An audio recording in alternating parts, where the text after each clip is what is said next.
All right, welcome back, watch fans. We are covering today the Sotheby's New York auction results. We got some really interesting surprises. The sale was kind of, I would say, mixed. We had mixed results. What's happening in the market now is the buyers, the collectors, are getting a lot more selective. Selective is the right word. So let's dive right into it. Make sure, of course, if you're just joining, you click the like, upvote, whatever. Click the like, subscribe button, whatever you need to click. And of course, make sure you get our free weekly newsletter. Click that link in the video description below, and let's get right into the auction. I'm going to go. Let me go right to the. Yeah, I'll start right over here. Okay, so we got this, Datejust, which we kind of covered before. This is the Tiger Eye. Not really a great example. I mean, this is kind of a bad one, but it got, like a decent price. 24 grand, including premium. It's got this funky, period bracelet. And, yeah, I mean, again, the Tiger Eyes, you want the ones which have like the nice clean lines. Not this. This one is kind of sloppy. By the way, there is, from what I'm hearing, there is actually a lot of fake stones, fake stone dials going around, which look amazing. So it's all coming out of Italy, right? So you got these Italians that are making fake stone dials, malachite, tiger eye. By the way, I'm not saying that this one is a fugazi, but here's the thing. I mean, of course, the Italians, by the way, I'll address this right now. The Italians are they have a 2,000-year history, literally 2,000-year history of making fakes, right? They were doing fake, during the Roman Empire, the big thing was Greek, ancient Greek sculpture, right? Statues. And, the Italians would copy them. That's one thing. But also what they would do is they would find maybe broken ones, or they would find pieces. They would add parts to it, so it would become like a pastiche. And, we're finding these. I mean, 2,000 years later, 1,800 years later, you see them in museums and everything else. And listen, there's an old expression in the art business: if it looks right, it is right. And the Italians are masters of working with stone. You have this micro mosaics, pietratura, all that stuff. The Italians invented it. So they are masters. Yeah, they have a 2,000-year tradition of working with stone. So be very careful with stone dials is all I have to say. Make sure, I mean, I want to see the paperwork for any of these vintage dials. I don't care where it's, Sotheby's, who cares? Really, like right now, there's an epidemic. But here's the thing, right? I bet a lot of these Fugazi stone dials probably as good, maybe even better than the factory version, right? Possibly. Anyway, let's get into this. So we got this pyramid watch, the Rolex Day Date pyramid. We actually did a story on these really unique dials in our newsletter. It was covered in our newsletter. Really interesting, and I think these are actually worth keeping on your radar. This is a quartz, oyster quartz. So, which, again, I know people are into the quartz thing. I'm not a fan of it. I know that maybe, it's had its kind of moment. I'm just not a believer in it, whether it's vintage or whatever. I'm just not a believer in the quartz thing. I don't even care if it's a Patek Philippe Beta. I just don't want to have anything to do with quartz, no matter how historically important it is. I don't know, maybe, quartz, you never know what goes, the thing might break, the chip, electronics, batteries, who knows, right? At least with mechanics, it's all very simple. When you're getting into the microchips and all that, and you're getting who knows what's there, right? But here's what's interesting. So this thing sold at what? 20 to 30, sold at 31. These pyramid bracelets, pyramid Rolex day dates, keep an eye on those. I think those are going to have they're going to make a move. Okay, we got this guy here. Relatively basic. This is kind of a basic Rolex. Gem set, whatever. Okay, 45 grand with premium. Oh, now this is interesting. So this guy here, we cover this. This is the date. By the way, we're going to go into all the Sylvester Stallone stuff. The Sylvester Stallone and also, what's his name? Bruno Mars. We'll talk about that stuff. Now, this was a weird watch, right? It's a left-hand drive. Left-hand drive date. I've never seen one. Apparently, they do exist. 80 to 120 grand estimate. And it passed, right? I guess people weren't that interested. I mean, it seems like a lot of money just for a left-hand drive. I don't get it. It's just a basic 1803 date, white gold. The basic blue. Nothing special. So people are becoming selective. You need a lot more in this market to get people excited, right? To get them to pay up. So. Let's go to the next guy here. Let's keep rolling here. Here we go. Okay. By the way, like the RMs were kind of soft. Nothing too exciting. A lot of these, these kind of hype models, they're kind of starting to cool down with Patek, everything. They're kind of cooling down. But anything that's unique, anything that's kind of unique. Even like Cartier, and this was not even. I don't think this thing is even that special. Again, 1920s, whatever, which is historically, I guess, interesting. 8 to 16,000, sold for 28 grand. Maybe that might have been a low estimate. Oh, here's a cool watch. This is an Omega, but it's got a Cartier signature, right? Which is what makes this thing special, right? So it was retailed by Cartier. By the way, on our website, we got a new site. Hang on a second. Guys, I don't know if you know this. Our website is actually in beta right now. And you can go to watchreporter.com and check out. We got a bunch of articles. Like literally everything you want to know about watches. We get also great articles, links to articles. It's like we aggregate all this great content. And we have an incredible article in there about everything you want to know about double-signed dials.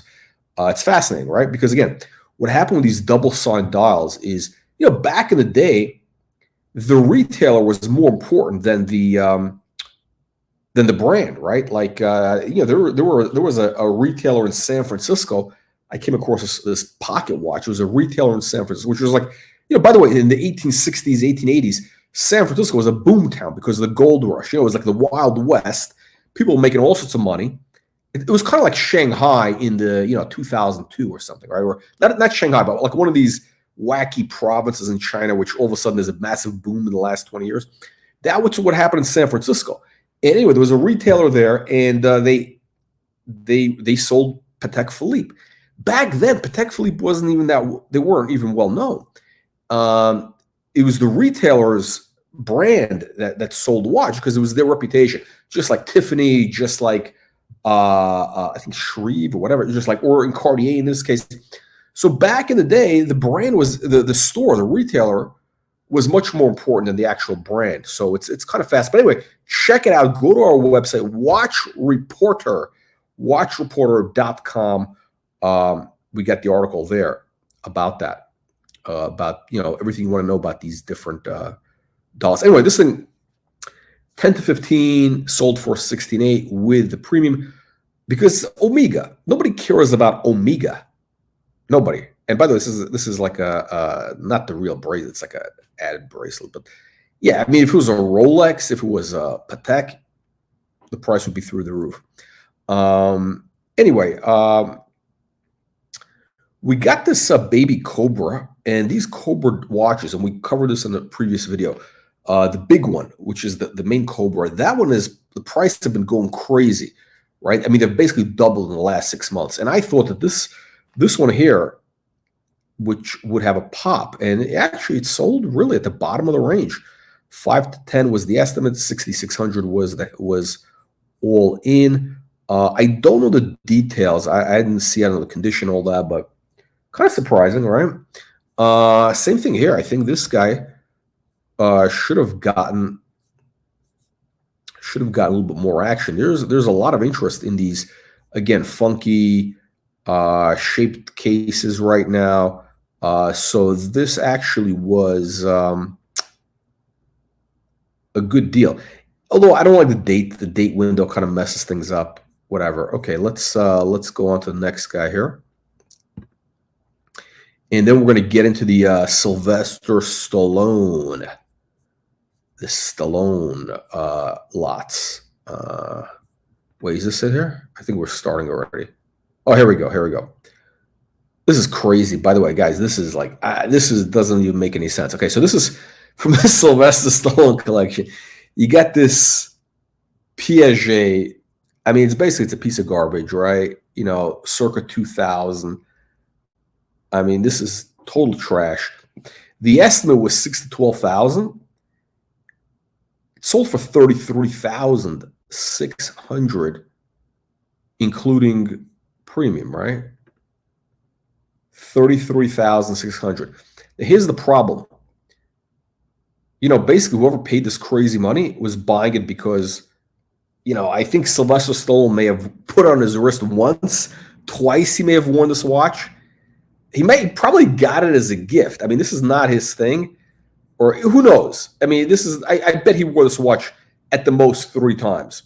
So nobody knows it's his. It doesn't have any associations. Just in theory, it's from the collection. So this was, whoever bought this. Sorry, guys, you got taken for a ride. You got taken for a ride. This watch has zero importance. It's just, you know, this doesn't mean anything. Wow, this is crazy. We got a Panerai neck. I don't know anything about Panerai. I hate Panerai. Again, one of Sly's Panerai's. Now, he probably did wear this because we know he was wearing this garbage in the early 2000s, 2005. 6 to 12 estimate, 54,000. 54,000 selling price. Now, he actually did wear this watch. Oh, does it? Oh, hang on. I think it's signed. Hang on a second. Oh,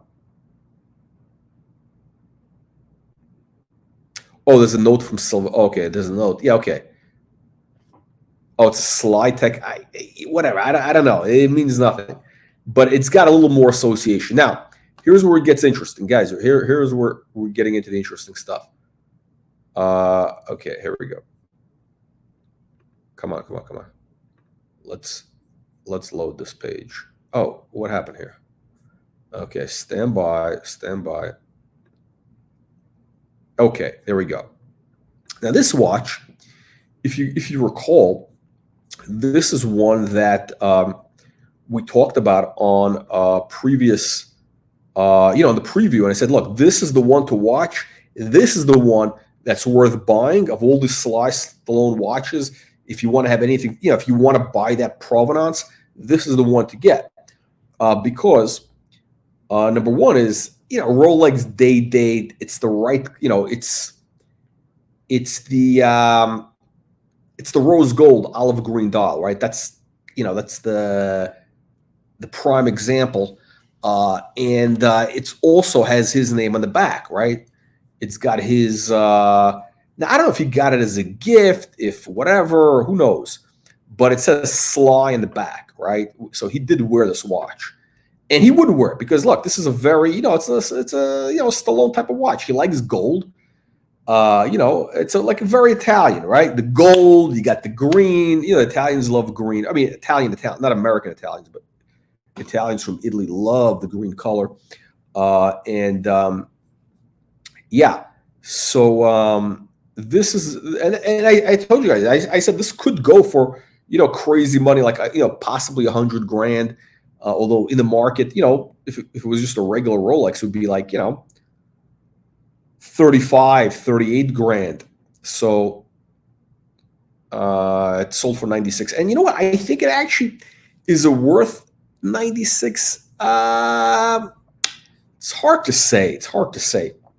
Remember I said, look, if you can get this for 50 grand, maybe 60 grand, it's worth it. Because again, you're getting the watch, plus you're getting that, it's just the Stallone watch, right? But for 96, the problem with the watch is it's not that important. It's not a historically important watch.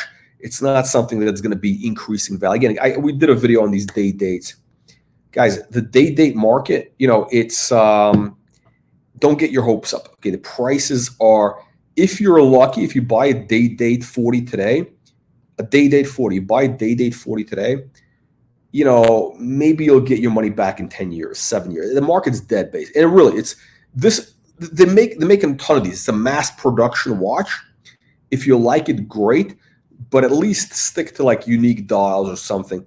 But the market's going back to where it was before, where day dates always sold at like a 25, 30% discount. That's where it's going.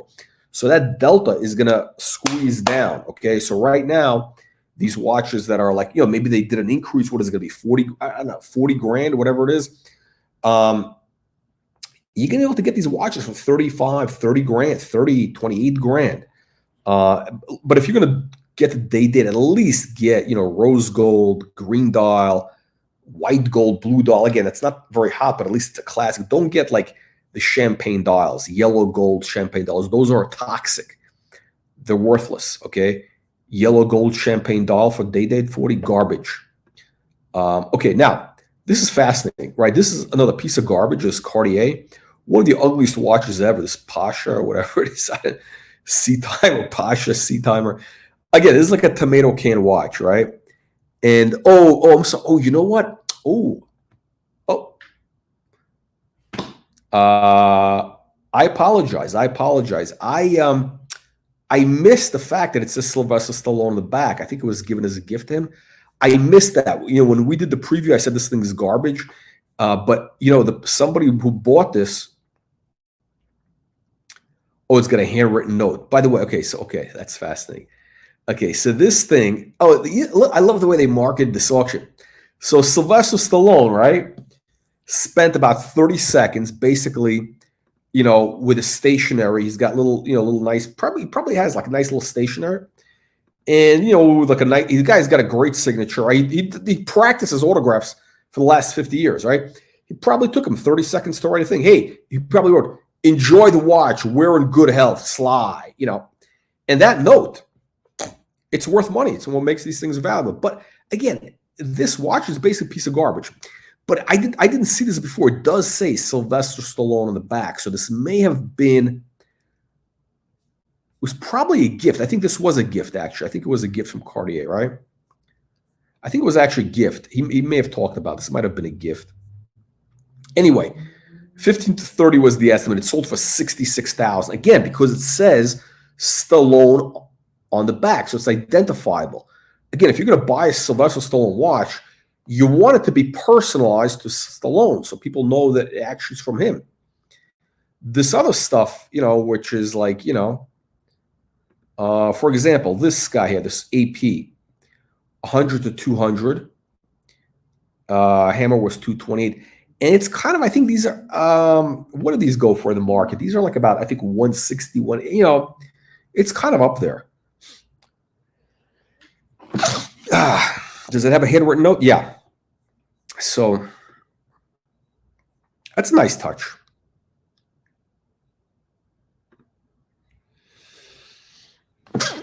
Sorry. Okay, we got it to 5711. What? 50 to 100, sold for 144. Does it say Stallone in the back? No. And it's got grime. Look at that. It's probably, it's disgusting. Holy, I didn't even see that. I didn't see this in the preview. This is disgusting. But you know what? They probably didn't clean it because there's probably some fanboy that wants that Sylvester Stallone DNA. That's what that is. I mean, the guy actually, he must have worn the watch. Look how disgusting that is in the back. I mean, that's filthy. I mean, how could they even sell? I mean, like, I wouldn't buy it. I would not buy a watch which had like that. It's disgusting. Look at that. It's fucking disgusting. I mean, unless it's some sort of like soul. I don't know. The watch is disgusting. He must have worn it, but he must have worn it a lot. All right. It's got all his DNA in there. Anyway, maybe that's why it sold for 144. Now this is interesting, right? So this is the 5711 green dial with diamonds. And again, we talked about this one, that this would be, a mover. And look at this. It's also filthy in the back. You know what? I think this must have been a conscious decision by Sotheby's to basically tell him, hey, look, we're not going to clean these, just, wear them, make sure they're dirty so people know that it's you, because maybe there's some weirdo. There could be some weirdo that might want to, like sniff these watches. And there's some guys, some super fan sniffing these watches. Who knows what they're doing with them? I don't know. It's disgusting. Anyway, at least with this guy, okay, this is the highlight of the sale. This was the highlight. We had a whole video about this, which was that he bought this thing. Who here? You. Tom, you're the star of the show. So he bought this thing, which was the Grand Master Chime. Perpetual calendar, with minute repeater, whatever, all this great stuff. And we showed you the video. It's on our channel, so you can actually listen to what it sounds like, right? Sylvester Stallone never had the opportunity to experience that sound. He never heard it. That's the whole point of the watch, to hear it. He never took it out of the plastic even. Ridiculous. And you know what's crazy? I thought the one good thing, it doesn't have any of his DNA on it. So it's unsullied, untainted. But anyway, it does have all his name. His name is all over the propaganda, the collateral. It says Sly Stallone, whatever, because it's for him. Anyway, he's a flipper. So I think he paid $2 million for this, whatever. Anyway, 2.5 to 5, sold for $5.4 million. $5.4 million. That's with premium. Okay, now this is no longer Stallone. This is just garbage. And it's interesting. It's funny. When you have this mega lot, you got this $5 million lot, and then the next lot is like some garbage watch. It's funny the way they do this with auctions. Like the lot right after the big one, they usually cut because they know that, okay, there's a lot of tension in the room. Everybody's all whatever. So after that, it's like the next two lots are going to be like unlucky because people are not paying attention. Anyway, so this is, whatever, tomato can watch. Real disaster. 12 to 24,000, sold for 21,000. I wouldn't pay 5,000 for this. Anyway, let's keep moving. Let me show you some interesting watches here. I don't care about this Panerai stuff. Oh, by the way, okay, so this is we did a review of this. It's a new brand. This guy Toledano and Chan. It's Philip Toledano, right?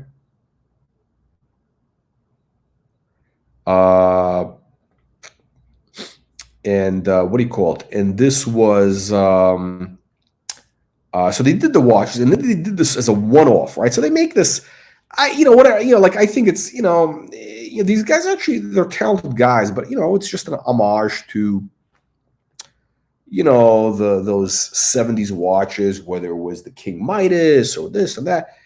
I mean, it's interesting, right? The regular metal one, but this one they did as a one-off piece out of carbon fiber with some copper in it, it looks ugly to me. And the estimate was 6 to 12,000, sold for 24,000. So probably one of their friends. I mean, these guys are very wealthy, and they got a lot of wealthy friends. It's probably like a couple of their idiot friends. Like 24 grand for those guys is like nothing. Whatever. It's so maybe they just maybe it was the guys themselves, right? Just to hype up the brand. Whatever. It's just kind of goofy. I'm a little bit annoyed by that, to be honest, because I think actually the guy has an interesting collection. I just don't think the watch is like. I think he's got some potential. I don't want to say bad things because it's a lot of work to do this stuff, and we want to encourage this. Anyway, check this out. We got another double-signed watch. Patek Philippe. Now, this is one of these gondolo shapes, whatever, rectangle. And this one is got the Cartier double signature. This is from the 1960s. It's on the mesh bracelet. If it was just on a strap, this would have done a lot better. Because again, the mesh bracelets, people, it's a pain in the ass. So what was the deal? The deal was 6 to 12, sold for 15. Okay. This is one we highlighted as an interesting watch. Okay, it's sold up there. Patek skeleton. Let's keep moving. Oh, this is cool. These things are getting some interest in the market. These early Patek Philippe wristwatches. Again, this is from like 1913. I mean, literally the early days of watches. Before that, they had pocket watches, and so these are historically important. I think these are worth buying if you can get a deal. This was 50 to 100, sold for 60 grand. You know who's got one? Jean Arnaud, the son of LVMH. The Kesslowitz. Kesslowitz, listen, you're filing at the right channel. I mean, listen, I think your talents have been wasted. I did a video for you. Your talents have been wasted with the Archie world. I mean, the guy's not even a real Patek collector. By the way, you're welcome to hop on. I also have a nice background like you now, right? I copy from the best, right? Anyway, yeah, you get these nice presentations you do for that Bogut of Brisbane. Totally wasted. I mean, you should be doing those for this channel. This is a real Patek channel, right? Does the Archie have a perpetual calendar? No, he's never had one. You know who's got one? The Colonel. That's right, the 3940G, the top G. Anyway, we're talking Patek, Kesslowitz. We're talking Patek. Hey, Paul. Kesslowitz, hop on, Kesslowitz. I want to hear you say, "Hey, Paul." Hey, Paul. Hang on. Here we go. We got some Patek action here. Okay, we got some basic watches. If you hop on the channel, I'll explain what a tomato can is. Okay, we got some Kanjar watches. I'll show you something really interesting. We got the main event coming up. Not yet. Okay, pocket. By the way, I'm kind of interested in pocket watches, believe it or not. I'm kind of interested in pocket watches. Tom Ewing, I got my chiropractor green light approved by Rolex. What does that mean? I don't even know what that means in English. What does that mean in English? I don't know what it means in English. If you can explain. Okay, so we have. By the way, this is very interesting in terms of pocket watches. Breguet invented the pocket watch, the modern pocket watch. And this thing, I'm surprised that this is so cheap. Circa 1800, right? 10 to 12, it sold for 12 grand. And look at the coin edging. I mean, look at that. Crazy. Quarter repeating. It's a quarter repeater, so it makes a little sound. Look at this. I think these things are a bargain. I mean, maybe I should buy them. I just don't know anything about them. I mean, Breguet. I actually saw one at a show here. I think they're fascinating. Cartier, of course. Cartier. Let's just talk about it a little bit. Again, I think we're getting into peak Cartier here, guys. Don't chase Cartier. Sorry about that. Let me start.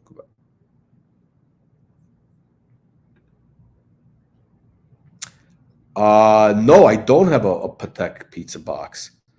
I don't. Those are probably very valuable. Okay, Cartier, guys, the peak is in, okay? I'm telling you right now, the top is in. We're in the topping formation right now of Cartier. The crash, all that stuff. especially the crash. That thing is so overhyped. It can't go anywhere but down from here. Now this, it's a lot we talked about on our auction preview, and this is incredible, right? It's a piece unique, right? It's a one-off. It's a minute repeater, an Audemars Piguet minute repeater. The watch itself, outside of the technical stuff, the design, I mean, I could, whatever. I could, doesn't do, I mean, I don't know. I'm not that super excited by it. Look at this nice picture here. Again, it's a piece unique. You get a piece unique. It's a minute repeater, Audemars Piguet. Maybe it looks better in person. The guilloche is nice. It just doesn't look like an Audemars Piguet, though. That's the problem. I'm not even talking about Royal Oak. I'm just saying in general, it doesn't have the look. But anyway, 30 to 50. And I remember I said, I think if you can get this into like 30s, 40s, it's a good deal. And it sold for 120, which might be a little bit aggressive. That might be a little bit of an aggressive, for, it's just not that, I mean, it's not a real AP, it doesn't have the real, I don't know how to, you know what I mean, right? Anyway, so this is actually surprising. Harry Winston, and they have some interesting pieces, right? They're made by some serious watchmakers, and this has got some weird retro, whatever. Anyway, 40 to 80, which is, I think, very, very high to begin with, and it sold for 45. So, normally I would have thought this might have sold for like 20 grand. I mean, because they've been like, who loves these is that guy Bill Sanders, the old guy, the Illuminati guy. He loves Harry Winston, and there's a lot of value, real horological value, if you can deal with these massive sizes. I mean, again, they worked with a lot of great independent watchmakers to develop these. Everybody, all the heavy hitters, and this is a cool watch. I mean, this is really innovative. Now, what is this actually? Hold on a second. I don't even know what this is. This is it's a dual time? Oh, look at that. That's actually pretty cool. So the dual time rotates, right? So your GMT whatever, where that yellow pointer is at the top at the 12 o'clock, that's your second time zone, which is, I think, very cool. Very cool. Apparently, nobody else thought so because the lot passed. So, I mean, this is an amazing looking. I mean, 2010, 60 to 120. That was an aggressive estimate. That might have been aggressive because we know these things are, basically go to like zero. So it's a limited edition 12 to 100, which doesn't mean anything because how many people would buy this anyway? Now, how big is this? 46 millimeter. I mean, it's like a UFO on your wrist, basically. 46. I mean, again, this was 2010. 2010, during the peak of the big watch craze. And listen, guys, I've been telling you this for a while now, for like 2 years. If you look at any of the videos, I said I've been telling you for a couple of years now. Smaller case sizes are coming back, and also two-tone. Now, I'm actually wearing a 40 millimeter. It's the Rolex Yacht Master because I was out. But yeah, I got a lot of the classical shape cases. I mean, this is actually a little big, whatever. But again, look, the Yacht. This is my really only modern watch, like modern, like current production. And I don't really see any other. I mean, there is one other current production I'm interested in. I'm not going to mention it, but yeah, I mean, I don't really care about these Rolex current production. But yeah, smaller case sizes. Don't listen to, tomato cans like Archie Luxury, who tells you, oh, it's too small. Oh, it's too small. Oh, it's too tough. I mean, again, these guys are so. Oh, look at look at this. We got the Kesslowitz. Greetings. Hey, Paul. Hey, how you doing? Oh, Who's phenomenal, wearing phenomenal. two-tone? Nobody's wearing two-tone. You what Nobody's you're wearing. spruiking you're spruiking this two-tone popularity. I don't know anybody wearing two-tone. No, no. Okay, no. Two tone. Okay, so Talk here's to the me. thing, right? Two tone is coming back now. Again, you don't have to believe me, right? But if you look at who did a big article on this, now, those guys from Watchbox, which are actually very sophisticated. That guy was a Brian, and the guy who looks like Alfred E. Newman. The guy, that kid's like a Ryan billionaire. You know that, Goldberg, right? Yeah, the he's main guy. Yeah. yeah, Alfred E. Newman. He's like a billionaire, right? He's a very Right. smart guy. He looks goofy, but he's very smart. Hmm. Um, he actually was interviewed. I think it was in Rob Report. And again, you got to take things. Again, you have to take things with a grain of salt. But Rob Report did a thing. Again, I'm not. There was a bunch of articles. That's the one that just pops to mind because I talked about it on the show. Um, and they basically talked to all these, influencers, important people in the trade who, see what's going on. And they said, hey, what's happening in the market? And the article basically said the big trend is smaller case sizes, classical shapes, funky shapes, and two-tone. Two-tone is making a comeback. And the reason is this, right? Again, there's a misconception about two-tone. There's a big misconception. And also, let me also say this. Uh, 8 to 10 years ago, if you'd have told me two-tone, I would have vomited, right? When I was, buying my first watches, let's say in the 90s, right? Two-tone was I thought it was so tacky, such an 80s, such a 70s thing. It was like repulsive, right? But then listen, it's a fact. Look, watches are fashion, it's trends, right? Now I look at it, it's like a retro thing. So certain watches, I like that retro vibe. And also, I find steel boring. If it's all steel, I find it boring. I want to see a little bit of Like the gold. only two tones that I see it working on is like a root beer and the Nautilus. Like there's a couple of those where it works, but generally I get the vibe you were just talking about, just like old, out of out of the times. Yeah. No, no. Okay. So here's the thing. So I would say there has to be a two-tone thing. I think the rule for two-tone should be if it's of the period, right? If it's something from the 70s, the 80s, around then, or it's a design from that time, like the Royal Oak, like the Nautilus two-tone, it's good, right? Some other things. I think again, root beer. I think on this again, I'm biased. I think I love the chocolate dial. It just Oh, the you're rose wearing you're gold. wearing it. That's the Yacht Master, right? The Yacht Master, yeah, the Yacht Master chocolate, right? That And looks good. look at the beautiful chocolate, right? I like I that. like it. I like it. Listen, if I and I said this You know what's cool before, about that too? There's not a lot of brown dials in the watch market, especially with Rolex. listen, it's not brown, it's chocolate or it's bronze. Oh, come on, give me a fuck. Okay. So yeah, Right. there's a couple of So listen, I like that color. I think it's a nice warm Mm, color. In the fall, in certain environments, it looks good in certain light. It works. This watch mm. particularly works. Would I buy a Rolex Datejust two-tone? No, I wouldn't because it's a little bit like the basic with a white. No, it wouldn't work. It wouldn't work. But anyway, the two tones and the classical, the smaller case sizes are coming back. But anyway, Brian Goldberg himself said this. Yeah. And again, a bunch of other guys. I'm just using him as an example because that article pops to mind. And yeah. I mean, I Let's, think it's definitely going smaller case size from like what it was like with 44s and 42s, AP Royal Oak case size. I no, think those are gone, those are never no. coming back for a while. But Listen, it's going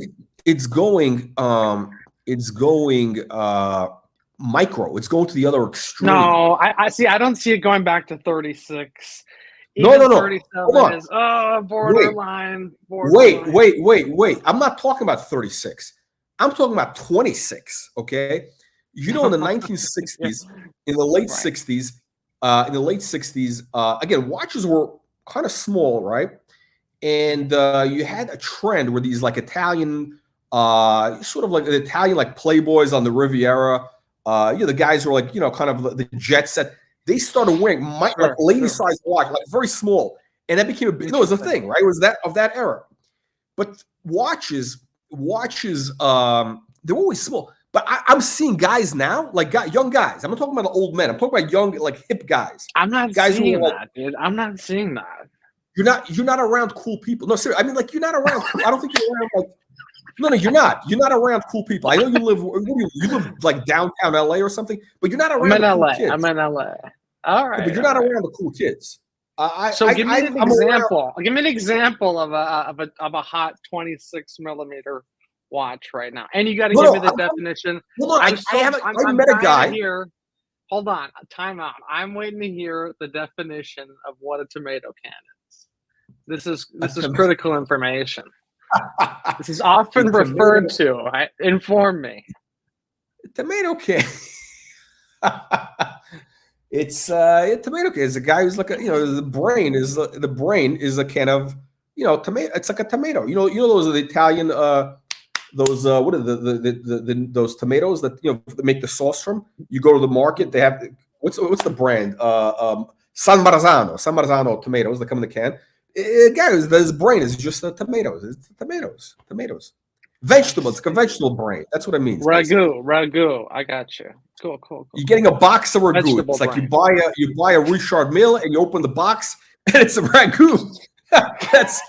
That's a tomato can. That's a tomato can. I got you.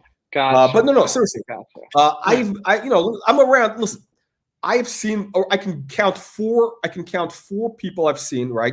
I'm talking about like hipster type guys. Which I'm not a hipster guy. I mean a hipster. Those guys like the hipsters. Sure. With style, right? In 3 different cities, wearing. I'm talking about a micro watch, like a 26 a vintage. It could have been a lady's watch. One guy was wearing a Jacques Dro. So you're just saying you think that people are going to start buying these vintage pieces. You don't think that you're not saying that modern production is going that way. No. I'm saying the cool kids are gonna go for they're going to the smaller case size because listen, it's like any cycle, right? Everybody grows up and they don't want to dress like their parents or listen to their parents' music or they rebel, right?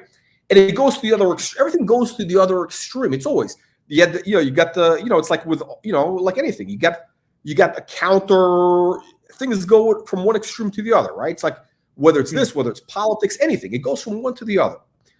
So we're going to go back to, I think we're seeing already like the cool guys are buying small watches, like 32 millimeter, like small watches, tiny watches. Like the stuff I showed on my videos, the Patek dress watches. By the way, I have a video. I don't see it, bro. I don't see it. I would never. I mean, hold on. Did you see the video I had about the Corum watch, the Corum Rolls Royce? No. It's on the channel. Hang on. I'm going to do this. I'm going to show you this. I'm going to just share the screen so you can see what I'm talking about. I was at the watch show here in Vegas, and they had. Listen, you kind of know what's going on because you see, like you're there around people who really know vintage, right? People who know stuff, right? And what happened was, hang on a second. Okay, what happened was, you're starting to see. I mean, the guys who know what's going on are going for these small watches. Okay, watch this. Look at this. Can you see this? Oh, hang on. Look at this. That's a Corum. Are you familiar with this brand Corum? Yes, but not vintage Corum. Oh, that's the only Corum. The modern Corum is garbage, trash. Yeah, see that. I mean, just by saying Corum, I think of garbage because of the modern stuff. I've never even considered some vintage. No, Corum. Well, we're actually going to cover this in this week's email newsletter. By the way, Castles, are you a subscriber to our free weekly email newsletter? No, what is this? Tell me. Well, you got to email. You email this? We email a newsletter. It looks like. Hang on. It looks the one on the right. There's a snapshot of it on the right. We actually had a Patek Perpetual we were showing, but we cover what's happening in what's happening in. Hang on a second. What's happening? Hang on. We cover what's happening in the world of you know, different trends, different stuff, prices, news, rumors. We show videos. Also, you got to get.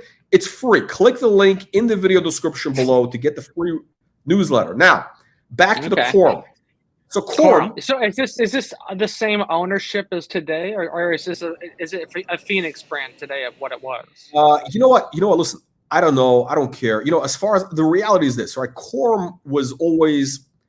I'm giving away what I'm going to be covering in the article, but quorum was basically a, you know, in the 70s and 80s, they had a moment. They were kind of like you know, like they were basically like a cheaper version of Piaget. Maybe they were doing gimmicks. They were doing like these watches with, you know, gold coins. The gold coin watch, which was worn by Ronald Reagan, was worn by all the presidents. Well, that's you know, not gimmicky. Huh? Patek did that. Patek did that. That wasn't gimmick. People wanted. No. Patek did a pocket. They did a little like a coin. No, these guys did a coin watch. A watch on your wrist. Oh, that's tacky. You ever see that? Yeah, that's tacky. Yeah. Oh, hold on. Listen, with the bracelet welded on, right? Well, that's there's two versions. There's one with a bracelet. There's one on a strap. The tackier one is the bracelet. That's the ultra tacky. But here's the thing.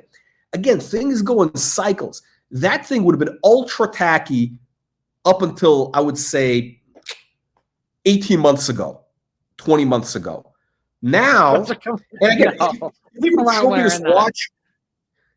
showed me this watch in the 90s or whatever, or 2 years ago, 5 years ago, you know, again, I would have vomited. But again, so these guys, they were known for doing these, like, you know, gold bullion in the you know, a little slice of gold bullion or the gold coin. Here they have, and here they have like little diamonds on it. You know, it's but let me tell you something. These things are.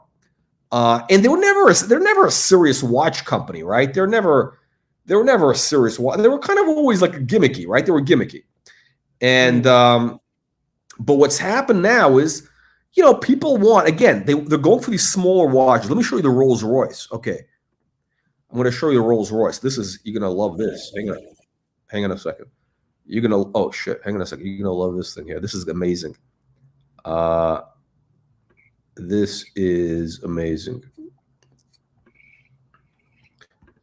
Okay, is it up on the screen? There you go. Okay. Now check this out, right? It's, by the way, this is a limited edition. Legitimately, they did like 30 pieces. Look at this. It's a Rolls Royce grill. Ah, interesting. Oh, and the flying lady that's made in a niche. Oh, that is actually kind of cool. Yeah. That's kind of cool.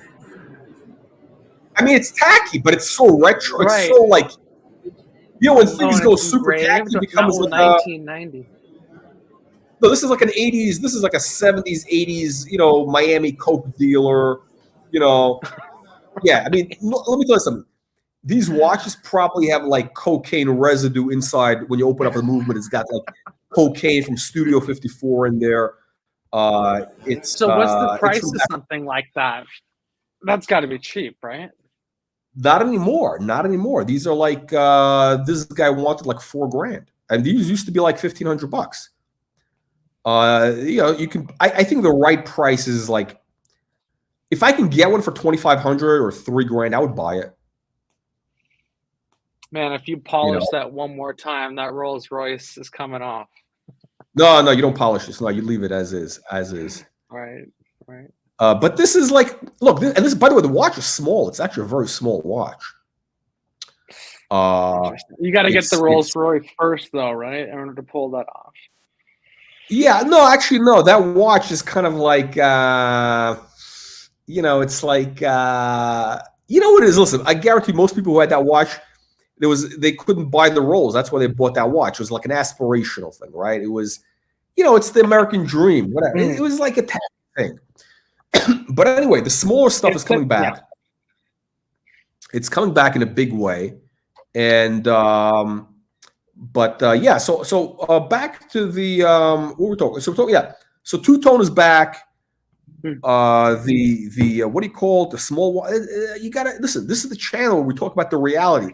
This is not the Brisbane Bogan channel, which is, It's mean, listen, interesting. I want to get your take. I like hearing your take. This is interesting. okay. About what? What do you the take about what? About the watches, or about getting advice Yes, from real people? the watches. Yes. Let's go back to So this yes, auction. You had some good results yeah. pulled up here. That one you just had Let's pulled go up back. Yeah, actually, it looks let's like bring up you the know what that auction. reminds me of? It reminds me of that JLC Duomet, the Duometre. You know what? This Similar thing is vibe. actually. This thing is actually. I don't like those dual metric. I don't like when they have that a lot of stuff moving. It's too It's like a nervous. It's too weird. It's too weird. I don't like any of that stuff. But this watch again, this thing is. If you can get this watch for 20 grand, I think it would be a good deal. I mean, that's what you should pay for this, like 20 grand. Harry Winston. Would you really buy a Harry Winston? Oof. No, I couldn't wear it because it's too big. Yeah. But I mean, here's the thing. I mean, you got to look at these things from the perspective of historical importance, horological importance. Like legitimately, these are. Do they have any prestige though? Like I don't see Harry Winston as like a prestigious No, watchmaker. no. Look, Harry Winston. Okay, so it's kind of like you got to look at it to this me. way. It's like buying Van Cleef. It might as well say Van Cleef on it. No. But here's the thing. Listen, it's not me saying this. It's Bill Sanders. Bill Sanders knows a lot more about horology than I do. Right? Would you agree? I met him in New York. Oh, you did? Yeah. He was at Watch Time. Yeah, so Bill Sanders really knows. I mean, he's like, he doesn't. He's just into the horology. He's into the mechanics of the watch. That's what he's into. Yeah, And but he's a bit biased towards all the silicon technology. He's like totally against that, which seems. oh yeah, odd. I get his reasoning, but I don't know. I don't know. I don't know. Yeah, I don't know about those things. I don't know. I don't care. But he knows about watches. He knows about horology, right? And he's a big fan of Harry Winston. If you look his thesis, right? The Bill Sanders thesis is that Harry Winston basically, what they did was very unique, which unlike these other, these so-called, jewelry brands, they actually hired these, super guys like the MB&F guy, the guy from Orwell, all these guys to design these watches, which were avant-garde, right? So those watches were groundbreaking, avant-garde. They had these, crazy movements, relatively limited editions. The problem is this. I think the problem is twofold. One is they were too expensive when they came out. People were not into the independent stuff. Harry Winston is not known, again, like you were saying, they're not known as, people think of, oh, it's a jewelry company trying to, like Jacob and Company, Jacob and Co., right? Which is, right. it's a fugazi, right? But Harry Winston is the real deal. They had, great movements. Also, the watches were just too big. These 43, too big, 43, a giant UFO on your wrist. How many people are going to wear that? It's a limited audience. Right. Yeah, I agree. So that's what screwed it up. So that one did not sell, or it did sell? It looks like it passed. No, it looks like a pass. Hard pass. Yeah. But it's again, I'm not a promoter of Harry Winston. I wouldn't buy it for myself. I wouldn't wear it. But I think it's not a bad looking watch. It looks cool. I mean, if you're into the horology, if you're into MB&F, right? Anybody who's into MB&F should be into something like this. But here's the thing: you got to buy it. It really drops really, really cheap. And I think what's going to happen is in 10 years, it's going to come back. It's like people are going to realize, they're going to wake up. It's too early. You got to wait. The Harry Winston stuff is going to pick up like in 10 years, maybe 5 years. We'll see. I disagree. I disagree. I don't have any. I'm not involved in it. Now this thing passed, right? The ultimate tomato can watch, which was the Black Panther, the comic book watch. Nobody wanted this. Nobody wanted this garbage. Really? Nah. Maybe you should call them up. It must have just been overpriced, $350,000 to $600,000 estimate. That's ridiculous. That's high, no? For I a don't know comic what those book. go for, but that's just a lot of money. That's probably, I'll tell you what I think is cool. I'll tell you where I I think don't which think that's could gonna be. age well. I don't think that'll age well. No, it's going to be horrible. It's going to be absolutely horrible. It's look. My whole thing is I'm looking for watches that either are that have a classic timeless look, Mm. or they're kind of part of a Here new you go. trend. Classic, timeless. Classic What and is that? What's on the timeless. wrist? Let me see. Let me zoom in. Let We're me zoom in. talking weekly calendar. Weekly Oh calendar. fuck! I hate this watch. I hate this watch. Seriously. 5212. Steel. Steel. I, Steel. can I tell One you of how the much I hate first that watch? steel. One of the first steel Calatravas since the 50s. Very rare to have steel. Hang on a second, young man. Let me show you something. Hang on. Let me go to the vault. Stand by a second. Keep the Oh, he's punters got to go to the entertained. vault. Yeah, Keep because the you punters. gotta you Keep gotta the take that punters Rolex entertained. off. The peasantry. The peasantry.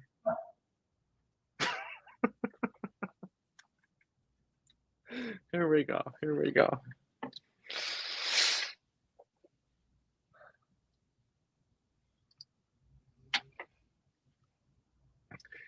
It's a nice loft he's got. Maybe a Steinway in the background there.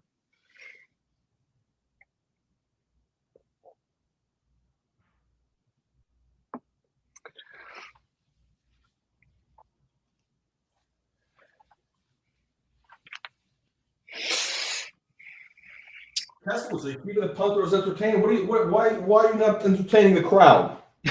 I'm standing by. You need a 1-minute clip. Shit, you can't leave the screen blank. You can't leave the screen blank.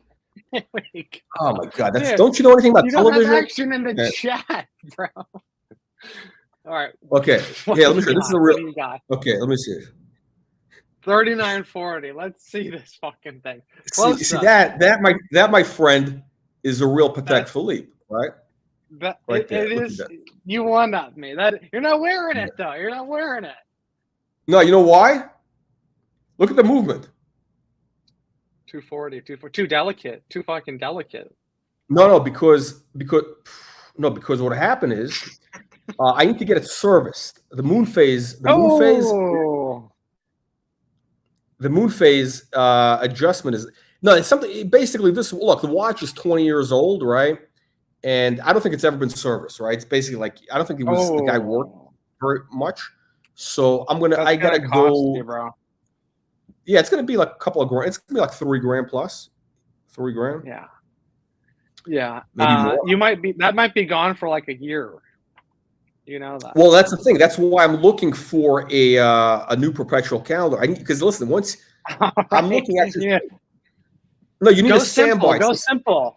Dude, okay. The reason that thing fucked up is too delicate, bro. That's one thing I'm learning about these perpetuals. Very delicate, bro. Very delicate. If you fucking clap your hands too hard, your moon phase gets knocked out of fucking. Who knows? It's that grand lever. The way that thing is adjusted, dude. I don't know. When you talk to watchmakers, dude, that thing is just like it might as well be a museum piece. I mean, you could wear it, but it just seems like they get fucking. No. I'm looking easy, dude. Yeah, no. I'm actually. It's. I think with these perpetuals, basically you need to have two if you're going to wear a perpetual. It's sort of like back in the day when you had a Rolls or Ferrari, you had to have two because one was always going to be in the shop, so you need the one which you're going to drive. The other one is going to be, so you need basically two. But the movement is very useful. What I don't like about your watch, I'll tell you what I don't like about it. It's not a cheap watch. What is that? That's like what's like $30,000. Yeah, like mid-30s. Yeah, it's retails are around 38, but they're going a little under. So here's what I don't like about it. I'll tell you what I don't like about it. First of all, the dial is very messy. You got a lot going on. You got a date window. There's a date window, which is a sacrilege. There's a little window for the date. It's like, what the fuck is that? It's like you got two. It's like you're mixing stuff. You got to have subdials or stuff. You can't mix a date. It's just too. It's not. It looks. It just. I don't know why. No, seriously, I'm not trying to. Pull it up on the screen. Why did you buy that watch? Is this something? Because it's a lot of money to put into a watch. Like, did you really like it that much? I mean, I do. I really do. The case. I love everything about the case, the dial. The movement, everything about it. I mean, when you look at Patek, I was to me, it was between this and a 5226. The aesthetics What of is it? those two watches, that's the asphalt dial three-hander. You know, that Hang on. modern Calatrava with the Arabic numerals. Wait, let me look. I don't know these numbers. Yeah, 5226 is the. Oh. The one with the funky texture dial. Exactly. I kind of You debated know, between both of these, but to me, I just thought steel is rare, bro, and it's wearable. You can wear it this is. and Yeah. not be worried about, oh, I fucking hit it on the fucking doorknob or whatever the fuck, you know? Listen, Not that listen, you listen. should, If you're worried, listen, Keslowitz. Listen, if you're worried about hitting it, you can't afford it. you I know what I'm mean, that's saying. gold. True, true, That's true. listen. But wait, Patek I feel like should I'll be wear it gold. more often if it's steel. Listen, here's the problem with that watch. It's on a strap, right? It's on a strap, right? Leather strap. It's not serious until it's on a strap. You're not going to go swimming in that watch. So it's here's the problem with the watch. It doesn't have any gold, so it's basically you got to have a gold. It's got to be gold. Like a dress watch has to be gold. I don't want to hear about like steel, but unless you're gonna have a rubber strap, it's a sport watch. It's like a JLC You Polaris. know, as someone looking at the auctions, these Yeah, steel Pateks always go true. for big money. The vintage They ones, age not well. modern. They age well. They're respected Yeah, by collectors. This is going the to be vintage, timeless, the bro. vintage. I think this is a no-brainer buy, and especially for the price point, bro. For the price point, I think this is great. A great way to start in the brand. Oof, oof, oof, oof. Oh, what 40 is this mil, great way bro. to start? 40 What is this mil. bullshit? Great way to start? What are you? The tech Are you is right. drinking the Kool-Aid? Are you drinking the Kool-Aid from these I just dealers? They tell you, oh, you got to start because I was at the store, right? The guy, Here, look. I because I just used got to, the fucking. Here, look. I just got this. Here, look. This just came in. You see this yeah. guy? Look, I'm getting all the fucking. You have one of these, bro? Nick What is that? Folks. Oh shit. What Oh, is the that? fucking thing with this. What is that? Oh fuck What is it. It's that? not gonna work. Oh, it's a book. It's a Oh, it's the book textbook. from who? Is it Nick Fawkes? Yeah, exactly. I guess it's Oh not yeah, gonna he's a work. great writer. Yeah. Hey. So By the you way, get the Nick point. Fawkes is a big fan of two-tone. Well, he's just. I don't know. He's a Anyway, listen. journalist. No, that guy has great style. He's got great style. No, Yeah. this guy knows what's up. He really knows what's up. But okay, listen, this thing where they tell you, oh, get started in the brand. Oh, you get part of you get onto the ladder of that's a bunch of Right. Kool-Aid. Okay. It's funny. I was at the store here, the Patek, the deal or whatever. And Where are you at? huh? What part are At you the in the States or you're in I'm not in the Vegas? state. I'm in Vegas. So the States is Vegas. I'm in America. It's I don't know. at I the have no Win, idea. right? I have no idea. No, Gotcha. so the guy shows me. Yeah, No, because win. they had, Okay. it's amazing because nobody had anything in the window for a long time. They had nothing anywhere, right? And then he's got the Nautilus Perpetual, right? That's the 5740, which is a beautiful watch, all right? Beautiful watch. And The blue dial. yeah. Hold on. So I look at it, right? And That's an incredible. That's what with the 240, right? That's a 240 movement. Yeah, hang on. Is it up on the screen? Oh, hang on. Okay. No. So this is the watch, right? Yes, And that's incredible. yeah, and So this is exhibition, or what's the deal here? well, what is exhibition bullshit? I mean, they have it. It's there in the store. It's and they're not They the only guy. sell There's them. another. They end up selling them.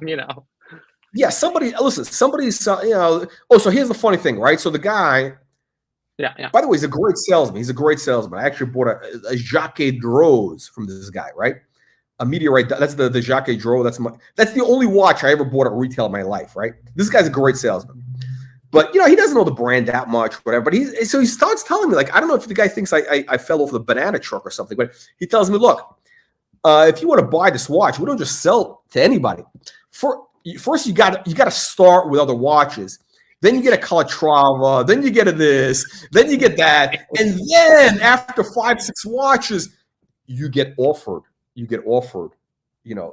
Nautilus, the 5740. I'm like, okay, all right. Okay, listen. The journey. You got to take the journey. The journey. It's like the AP people with their journeys. Fuck their journeys. Okay. By the way, the whole thing, those prices, that spread is it's compressing, right? That delta between it used to be always at a discount. Let me tell you something. The discount thing existed up until like COVID. It really did across the board, pretty much, unless it was a hype model. Other than Rolex, yeah. Yeah. I mean, look. For this watch, before this, I had I bought the 5396 R. The Annual calendar. The blue dial with the diamonds, right? With the baguettes. Very nice. That's a great watch. And it was okay. By the way, at a big discount. I mean, from a great market deal, but a big discount from retail price, right? Unworn. And the watch didn't work, and then I ended up trading it for the perpetual. But the point is this, right? And that watch all of a sudden became more hot or whatever. And now it's whatever. The point is, those prices are all coming down. It's going to be back to normal. So I don't want to hear about journeys, but if I were to start with Patek, I mean, listen, my first Patek was a Calatrava. I think anybody who starts with Patek, 5196. I had the one that Jack Welch, the CEO of GE, had, the one with the hobnail, the white 6119, or the previous generation, maybe the 5119. I don't know. It was the 90s. I don't know. It was whatever. It was like a watch from that era. Hobnail, sure. A hobnail, two-hander. Dude, nobody under 40 wants something like that. These are like old, dude. You got to get something bigger than that. 37 mil is gone, dude. It's dwindling. The market is dwindling. It's just the opposite. No, it's just the opposite. It's coming back. It's going like all the young kids. I'm telling you. I mean, I actually have a sense of what's happening in the world. Like I'm really on top of trends. I really am. I'm not trying to brag. This is not like I have certain talents. Where are you hearing this? Who is telling you this? That's my business. That's my business. That's okay. Like, listen, certain people have certain skills, right? One skill I have, it's the one few talents I have is, I know a new trend in culture, or whatever. That's what I'm very good at. I really am. So you think people are going to start buying 37 mil Patek? This is not showing. Okay, can you see? No, it's not showing. Okay, here's a Patek, right? 19. It's not showing. Okay. It's an ellipse. It's a it's the one that's golden ellipse. The Apple. Yeah. Oh, interesting dial. Yeah. What's the ring? What's that ring? I've never seen that. It's unusually. It's a rare. I don't like the basic ellipse. I want either funky shapes or something else. All right. So, yes, I got to get. See, close back Patek. Spend all that money, dude. Close back. Weak. Let me show something. Onyx. Black dial. Small. Very nice. Onyx. Tuxedo watch. That's beautiful. No, you put on a different strap. Yeah, I mean, anyway. But here's the thing, right? The market is going towards small watches. If you look at what's happening, it's not me saying it. Look at guys. I'm kind of I'm not exactly a spring chicken, right? But if you look on Instagram, right, these like young collectors, young dealers, they're all pushing Breguet, vintage stuff. There's a guy. Check out this guy. You know what? Look at this guy. I just saw this thing. Danny's Watches, Danny's Vintage or something. Danny's Watches. He's a guy in his 20s. He's a guy in his 20s in New York, right? He's a dealer. That's what he's selling. He's selling small, the vintage stuff, Piaget. Because listen, that's where the market is going. You're late. You're behind the curve. I'm telling you, Kessler. I'm just, Dude, I want to love it. Trust me. Dude, I want to get a 5140. I like some of these watches. But when I try it on, even 38 mil. Dude, recently I tried on that. It's the 4947. It's the denim dial. The denim dial, 38 millimeter stainless steel on a bracelet, modern production. My point is, it's a 38 mil. It still looks fucking small, dude. It still looks. Let me see your wrist. Hold up your hand. I have like a 7 1/4. So like 40 mil feels perfect. So when I go down to like 30, it starts looking small, dude. So when I go 37, it's like, dude, the only thing that's good about it is I feel like I could share it with my wife. That's the only thing I think I would like about a 37 mil. It doesn't Listen, fit, listen. dude. It looks No, small, no, dude, no, no. and it's No. hard The as fuck problem to is this. read. You think this is busy? No, no. The problem is this. The problem is When this. the leap year indicator goes over the fuck, it's like, what the fuck is happening? No, the problem is this. When you're used to wearing, like when I'm wearing this, like a 40, a Rolex 40 for like a week, and then I go to Right. one of these, it's like, whoa. That's what I mean. It's like, it feels, because you're used to. But let me tell you something. That's what I mean. If we were having this conversation in 1996, in 1986, 1976, you would have been wearing a 36 mm, and you would have said, "Oh, it's great." Nobody would have been saying, "Oh, it's small." Oh, it's no. You'd have been wearing a 36. It's the problem is going back and forth. You know, if I only had 36 and 37, it'd be fine. I have a friend that wears a 36 Explorer. He actually went down from the 39. He prefers it, and he only wears the 36 now. But and so my thing is, if you wear it all the time, then like it's fine. But going back to the 40, you nailed it. You know, that's when you notice the difference. I don't. It doesn't bother me because I like a light watch. I like something which is on the wrist. I just feel just enough gold. I just want to feel like, that's why I like a gold dress watch, because I feel there's something there. Like it feels like more than it should weigh, but it's on a strap, so it's light. So I like that. I like that kind of sensation. But I have no. I mean, listen. I think bottom line, the stuff is going back. The watch that you have, this calendar, it's the one you showed me with the gravel, whatever called the gravel dot. It's actually, right. I mean, that's modern. You know, I don't like it, whatever, but I understand what they're doing, whatever. Like I'm just not a fan of those. I'm not a fan of the new, and it's not because I don't like new stuff. I just think that Patek is kind of, they're known for elegance, right? It's supposed to be elegant, and elegant usually means simplicity. Elegance is about simplicity, right. Simplicity. So your dial is not simple. It's messy. It's got like stuff. Oh, it's like a mess flying around. I'm telling you the truth. I'm not trying to knock your watch. I'm saying that busy. I'll give you that. It is busy. I think it's very legible though, even though it's busy. No, but also I'll tell you what I don't like about it. It's a white dial. I hate white dials. Silver opaline. It's not white. Silver. This is almost like a cream. It's silver opaline, bro. Yeah. No, it's. As Mercedes would say, it's not tan. It's desert silver. Desert silver. Yes. It's. It's funny. I remember the desert. I had a Mercedes, and I'm like, oh, cool, it's gold. The guy goes, no, dude, it's desert silver. By the way, the desert silver. When I called your Rolex brown, you're like, no, that's chocolate. No, by the way, the desert silver, that's an old man color for Mercedes. Yeah, that's the old man color. Right. It's the cheap one. It's the most depreciated. You get good deals. I don't know if it's depreciated, but it's the one that basically opened. At the time when I got mine, it was.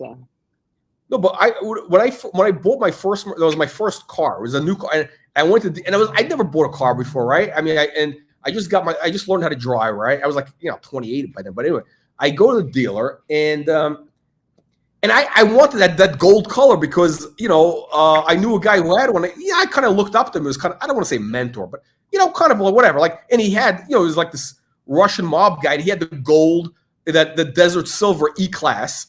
And I said, wow, that's a cool color. I like that. And then I went to and he said, no, man, you don't want this. Is like an old man color. And you got to go with silver, with black, and he was right. He was actually right. But that was it was a C320. I remember that C320.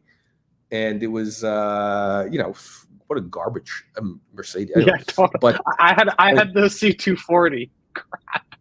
Oh shit! That's wait. 320 is. I didn't even know they went lower. 320 is kind of like, at least it's a respectable car.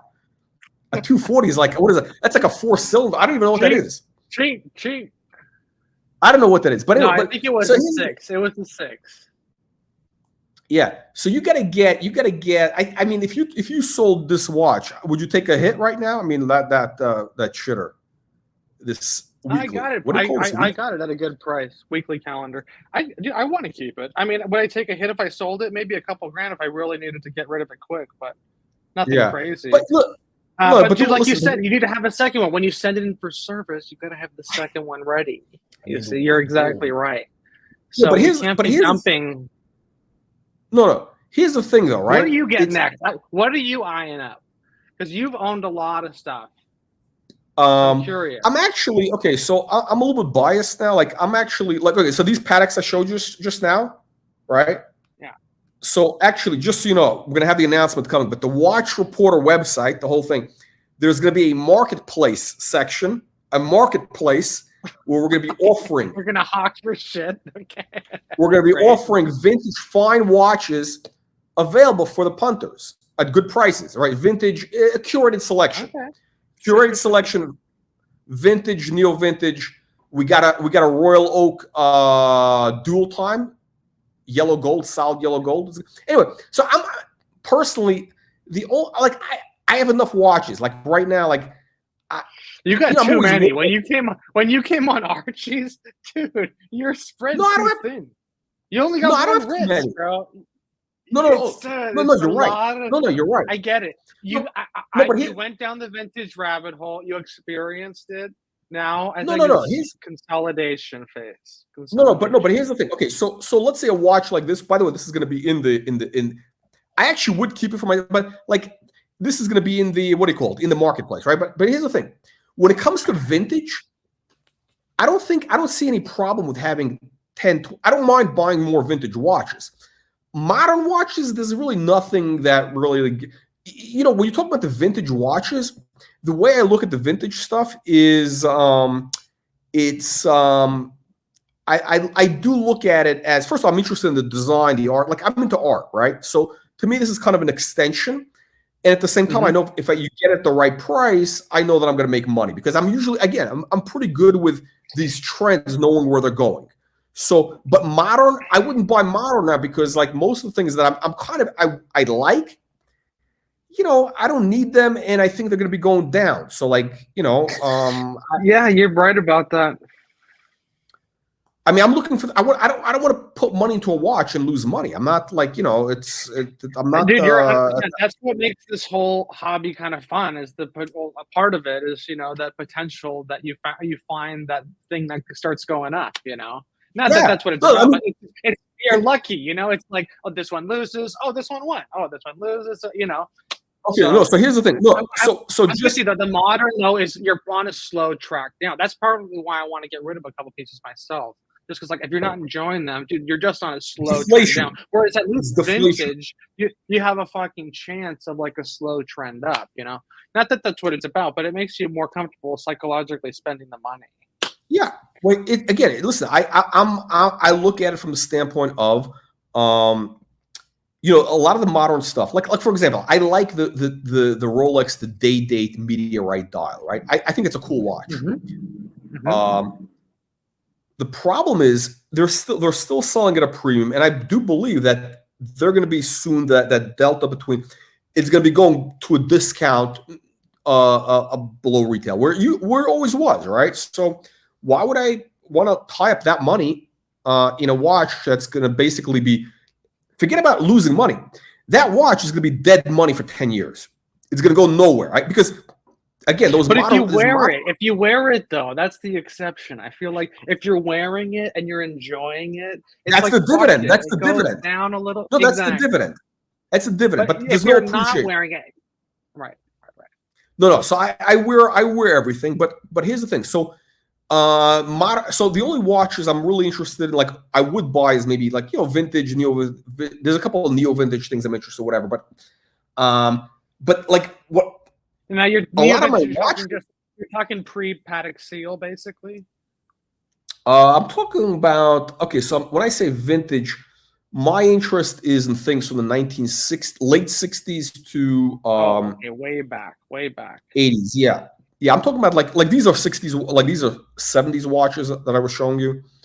God, I just get scared, dude. I've never bought anything that old just because it's a fucking can of worms, dude. Like. I would only get something like that from like Eric Wind or like someone really fucking well known that I can sell back to or Listen, the price. Here's the thing: you got to realize the price in these things is cheap. You're getting in for maybe under $8,000. Sure. You can get. You can find. No, though it's going to be small though, dude. That's the whole thing. Oh, that's right. Like, you got to. We're getting back to small. You got to get over the small. You got to get over. No, you got to get over the small. Look, I'll tell you If I could get over it, I'd go 5140. I'd go 5140 platinum. Yeah. I think that's a Take great a look at buy this, right by the way. now. Take a look at this. This is a great watch. Yeah. Oh, This I is tried the this on. I've tried this on. This is the 5396 you were telling me. the G, but this is the white gold. Yeah. Yeah. With the diamonds. With the diamond. Yeah, it's fantastic. Dude, this is amazing. This is probably gonna go out of production soon, if I had to guess. I mean, white gold, diamond, that's the right look. I don't know, but here's the thing. So this is the watch they should have made like 5 years ago instead of the rose gold, because if you're going to do diamonds and a blue doll, you got to have a white metal. You can't do rose. It just doesn't. It clashes. It doesn't work. Rose gold, it was like a little bit. I would have kept it. If I had this in white, I would have kept it. Yeah, that looks great. I mean, that's an elegant watch. You would get this, or you had this? What are you? You traded this one in, you said. Yeah, that's the one I had, but I had it in the rose gold, not in the. It was the rose gold version. Gotcha. Yeah. So I didn't like the, but this watch. I mean, if I had this, I would have probably kept, because the white gold and the diamonds, it looks great. Although I do believe that these things are going to depreciate. Also, they're going to be going below retail. For sure. Yeah. But again, it's like the amortization thing. It's like a car, right?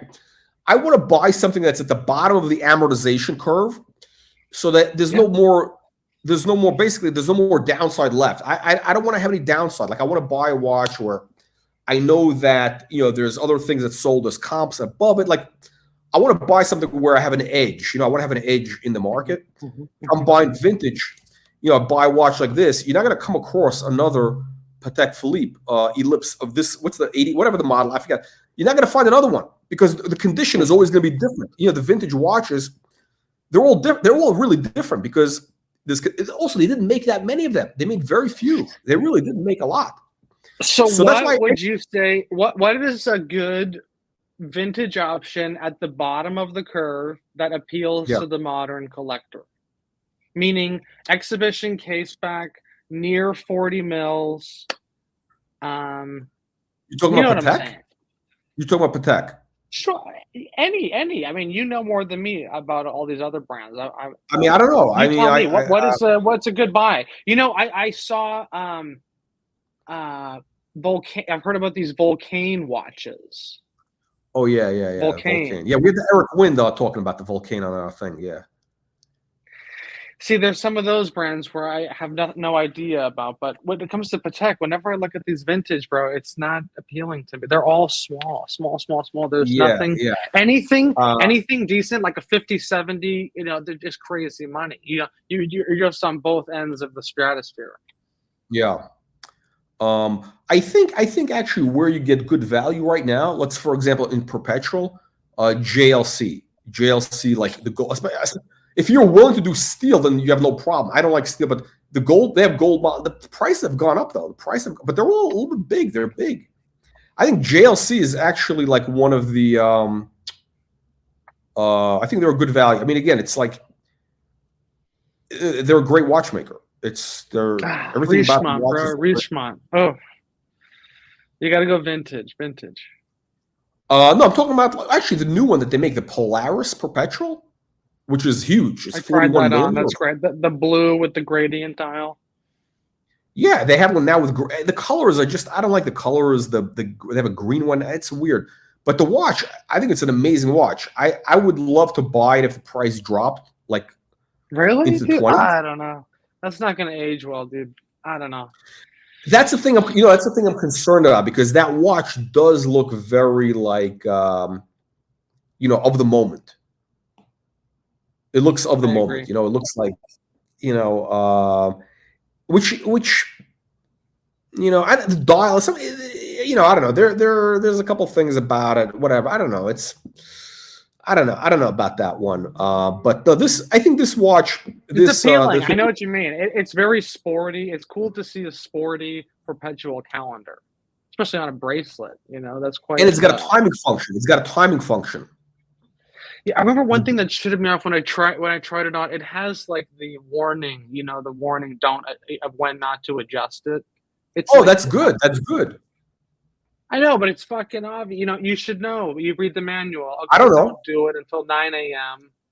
I don't know. Who knows? Listen. I actually think that they do very. You know what I like about them also is it tells you the time. It also tells you the year. The year, like 2024.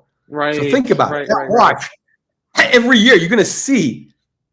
You know, it's crazy. I remember at the boutique they told me that they are already made the wheel to change out to 2200 or some bullshit like that. Like they already have the parts. Who gives a fuck? Right? But selling, marketing. I'll tell you what I think is a good action. You know what? Oh, so speaking of what's a good JLC deal, though, bro. I can't wear JLC, bro. I mean, that's cool to recommend to people, but personally, Patek. Really? Why? Patek. Why? What's wrong with JLC? Richemont. It's Who's the whole telling you this stuff? watchmakers. I see it for myself. You see the movements. You see how they're made. It's just not. It's corporate. It's corporate. It's corporate. What do you think Patek is? Cannon fodder. Cannon fodder. Listen, don't believe this but thing you about have the more little prestige. family, quaint little family, you know, cottage thing. Got a massive multi-billion-dollar factory with Chinese kids, parts coming from China. I mean, come on, don't believe this Patek, you know, family business bullshit. They're still only making 90,000 watches a year, 100,000 watches a year. It's still, for the quality, it's pretty amazing. Who? JLC? You're talking about JLC? Patek. I think JLC also makes about 100,000, 90,000. They don't make a lot of watches. No, if you're talking about like the only JLCs I've seen that even come close, and they're not even there, are the duo metrics. Those are pretty amazing. Have you seen finishing though? It's not there. It's not there. Who cares? Okay. You know what I think is actually could be a good buy here? Again, I don't know too much. Richard Mille. The early examples. This looks cool. In gold. Wear that. No, so by the way, it's huge. It's like it's 40, no 50. I don't know. It's a big. It's actually a big watch. Shit. No, I think that's only the length. It's like it wears like a 42, I think 42. But this one in gold, right, with a gold case, it looks amazing because you know it's got this. It is actually a cool watch, and I think they're gonna drop down to like maybe into the 60s, and I think in the 60s, it could be a good speculation because you know I think Richard Mille is here to stay, and people are gonna look back at some point and say, wow, you know, they're gonna look back at this and they're gonna want to, and these are much more useful designs. Look at this. I mean, this is timeless. You know, I mean, look, you know, as timeless as Richard Mille gets. No weird colors, no like in the rose gold. It looks, you know, it's a great watch. So it was 50 to 100, sold at 84. Let's take a look here. Let's take a look what else I have. Hang on, I think they had a couple pieces here. Oh, this is the Bruno Mars. You know about this watch that Bruno Mars gave to his people? No. Oh, that's pretty sad. So the guy sold it. Yeah, I don't know. I mean, basically, I don't know. I don't think I ever heard any of his songs, but apparently, I mean, I read their catalog notes. You know, so he did a tour, I think, back in whenever, like 5-8 years ago, and all his bandmates or whatever, he gave him these watches. And he's got the special. He ordered this thing, you know, with the rotor. Oh, look at that. Custom. He's got a custom rotor, and it says Magic World Tour 20, whatever the hell that means. The Magic World Tour, you know. And I think he ordered, how many did he order? Like 12 or something? Whatever it is. Anyway, bottom line is one of these guys ends up selling the watch. You know. Right. So what a bizarre. It's sold at the low end of the range. That's kind of a weird thing. I don't know. That's kind of odd to wear someone else's. Whatever. I guess it's Bruno Mars collectible. I guess I don't know. Yeah, I mean, I don't know, but I mean, without the Bruno Mars thing, it's worth like I think they're about 90 grand or whatever. So you know, it was like a little bit of a so it premium. went for more than no kidding. It got a little premium because because of the Bruno Mars, but not as much as they were hoping for. And the estimate was Right. 100 to 200,000. So it sold for 100 basically. It sold at the low. Right. Yeah. So but I'll tell you, this is actually no, this would be too small for you. The 3800. Oh, this is a Tiffany doll, yeah. No, actually, I tried this on, and I realized, man, it for me it felt small, and it's like a 36 whatever. Mm. But the jumbo, the main one, is what is like 30. I mean, this thing is great. 40 millimeter. Yeah. In two-tone would be great. And we're gonna wrap up here. I hear those are delicate. Which ones? The 3700s? The jumbos. The jumbos, yeah. I mean, listen. What are you planning to do with these watches? When you say delicate, what exactly are you planning to do? Like, what are you planning to do? Just don't want to. Yeah, I don't know. You just it's just a psychological thing, The fucking thing will break, Just clap. I mean, listen. Can I do this? I mean, yeah. I mean, listen. It's no problem. I mean, it's don't do anything crazy.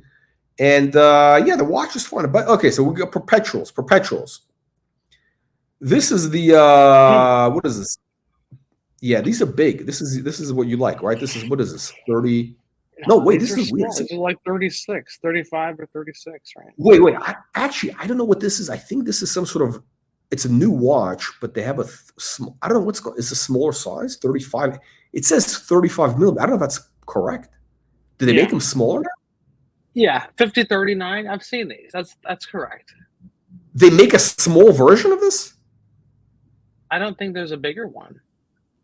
No. The perpetual now is like I think it's like 41 millimeter. The one that they make. Maybe this is a different layout. The 5327 with the Breguet numerals. Yeah, that one's 39. Yeah. That one's 39 mil. Yeah. Okay, so that's big. I think but it wears big. Yeah. I'm not a Breguet numerals. I'm not into this Breguet numeral bullshit. What do you think of these? You're passing some options that I would consider. That's the one we were just talking about.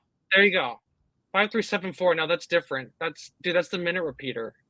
It looks the same. It has the same Breguet numeral, so it throws you off. But yeah, similar dials. Sorry, big money. 700 to $1.2 million for a minute repeater. That's a lot of money. That's crazy. I think retail is like 5 in the 500s, if I'm not mistaken. But yeah, I actually think this minute repeater thing for like these. I think it's very overpriced for like. Well, some of these are application pieces, though, so you can't just walk in. No, but it's like, like what are you getting for the money? Like when you look at the watch, does it look like it's worth, Sure. Right. $500? No, it's got to be scroll. It's got to be cool to you, right? Scroll up a little bit. What did you think of, like, what do you think of that Pilot right there? Yeah, I don't like, I hate that. No, again, I'm really like, again, I did a whole video on this. I'm really against this whole It's not your classic. I know you don't like new shit. Okay, scroll up. What about the world time? Oh, you got fans. Kesslowitz, you got fans. You got fans. Can you say, hey, boys? We need super chats. All right, so scroll up a little bit here. There was a world timer that you passed.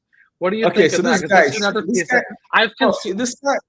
Do you see what he's saying? This is guy. Us cool kids don't want to look like big Invicta wearing boomers. Okay.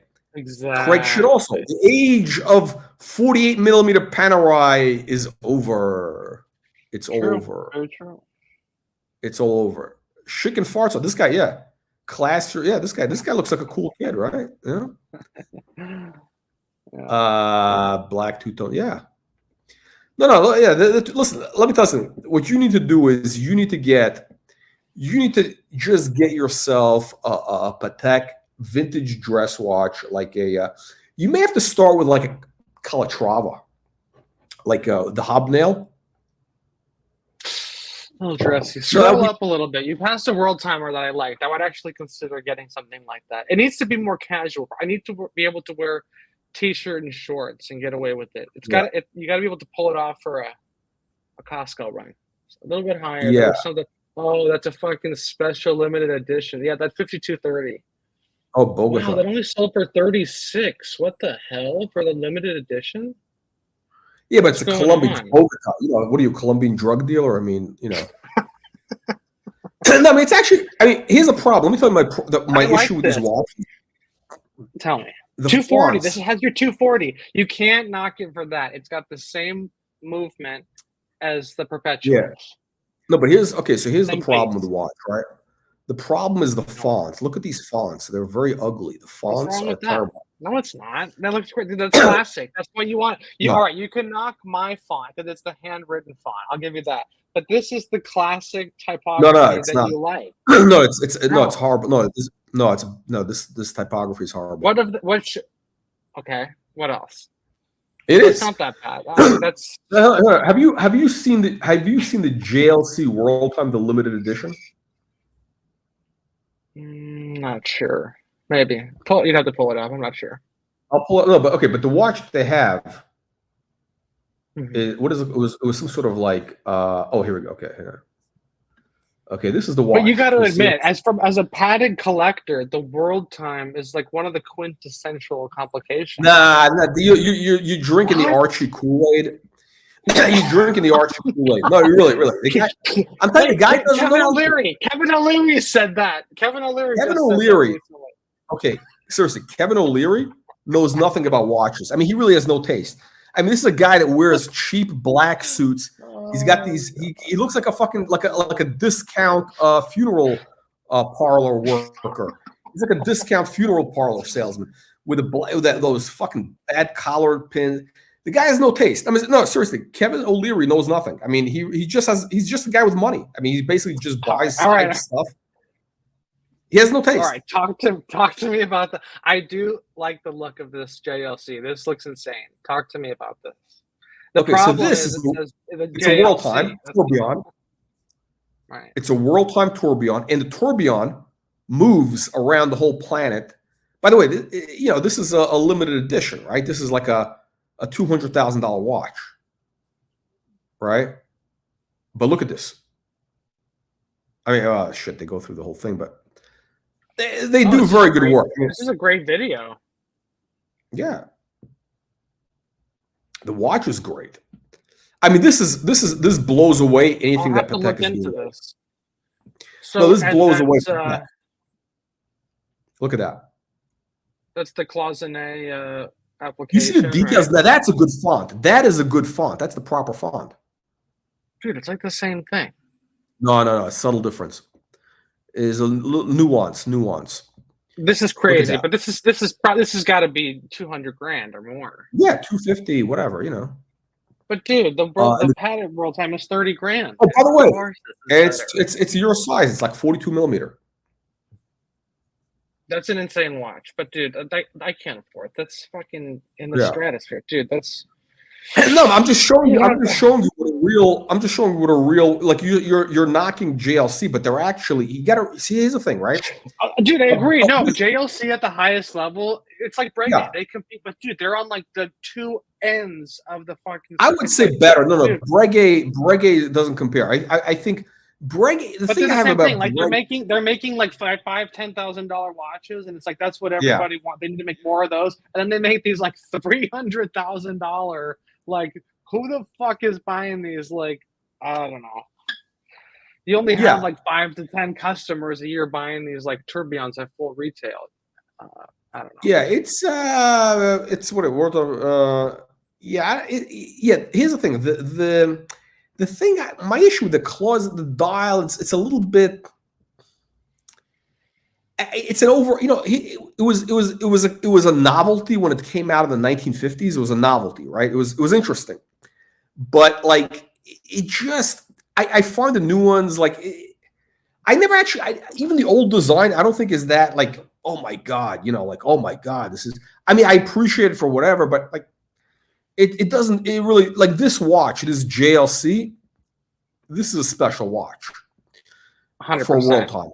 They Patek probably only make a few of those, I'm guessing. Yeah, I think they're making 10. Give me 1 second here. Let me get something to drink. Or 20. 10 or 20, I don't know.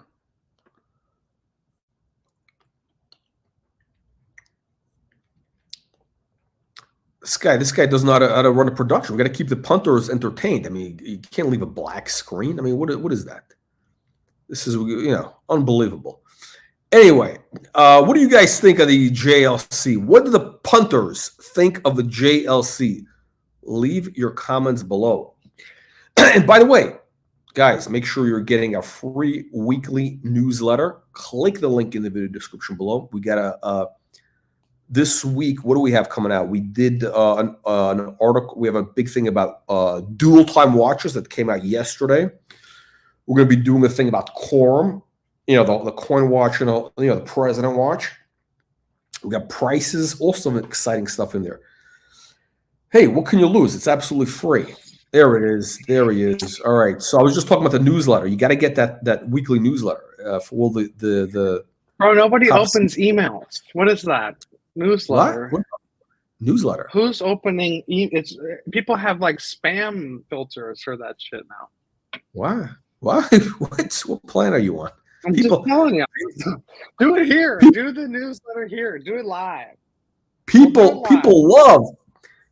love newsletter. They love to read email newsletter. It's a big thing. It's a big thing. Yeah, I don't know what planet you're on. You got a weekly calendar watch, which you got weekly calendar. You don't know about email. I mean, I don't know really. Like I can't. I don't know what.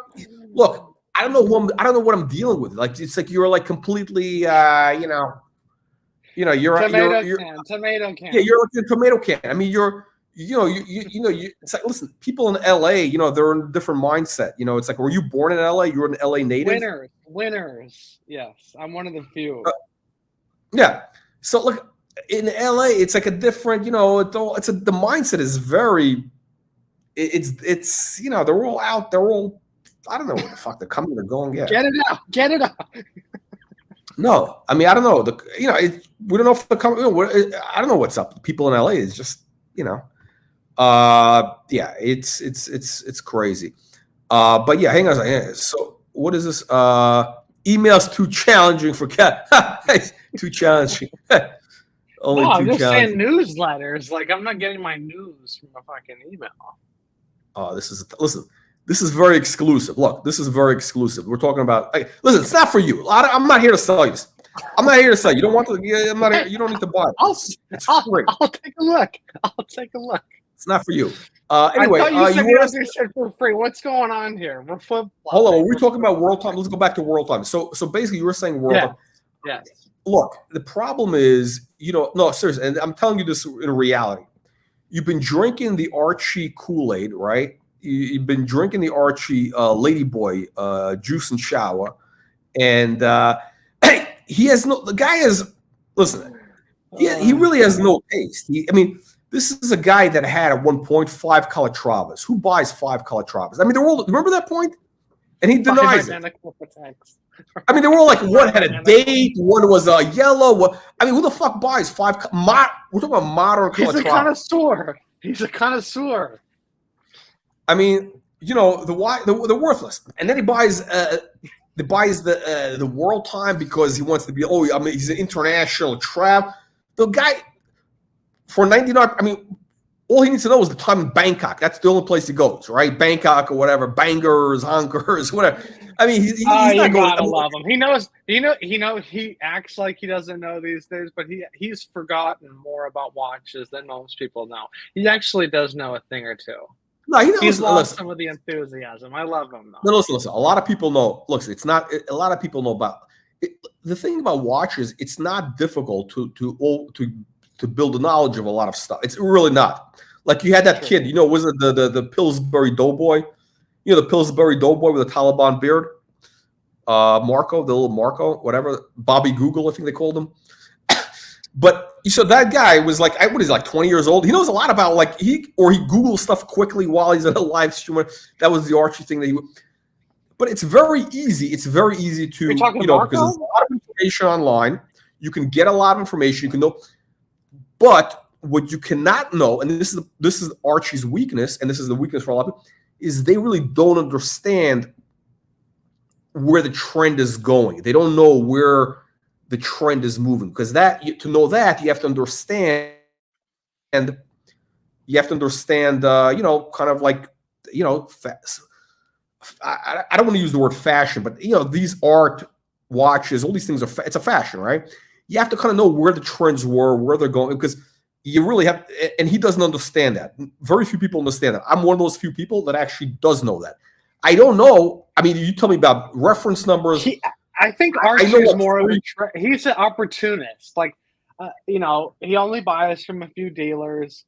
A good opportunity comes up, he'll get it. The guy's buying like basically weird shitter watches.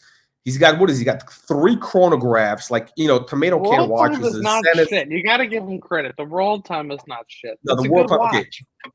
The white gold. Okay, so here's the thing. The only thing you've said is that the font is bad.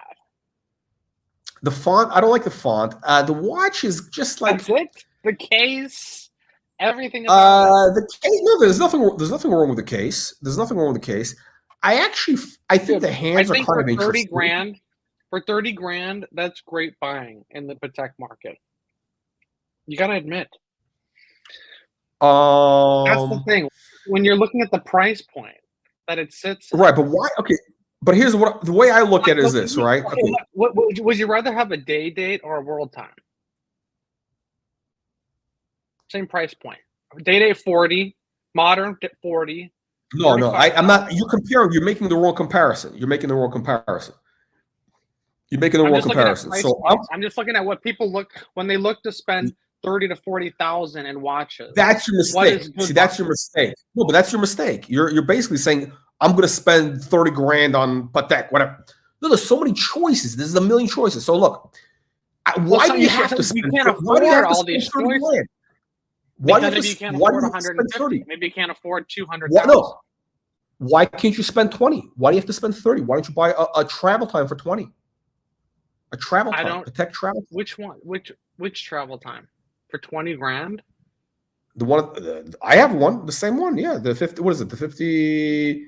What is it? The 53. What the hell? What's the number? 50. Shit. Hang on a second. I'll tell you. When it comes to modern Patek, you really need to spend like at least 30 to get into the good stuff. No, you listening. You drinking like not cool. I'm looking myself. I'm not drinking anything. I've shopped myself. I see what's out there. Yeah, you can spend 20, but you're going down to like 5196 territory. Oh no! Hang on. Okay, so it's like different. It's almost like a different tier. You see the watch? You see that watch? Yeah, I do. That's the dual time, the white gold. And by the way, it's a big size. It's like a 30. It's a 38 millimeter. It's a big size. Okay, and platinum makes up for the size a little bit. This is interesting. I've never seen this. I appreciate you showing me. Well, because you're listening to Archie. Because you're drinking the Archie Ladyboy juice. You're drinking Archie's juice and shower material. Have you owned this? Have you held this? Talk to me. How do you know about this? I own it. I'll show you the video. Hang on a second. No kidding. Is it this?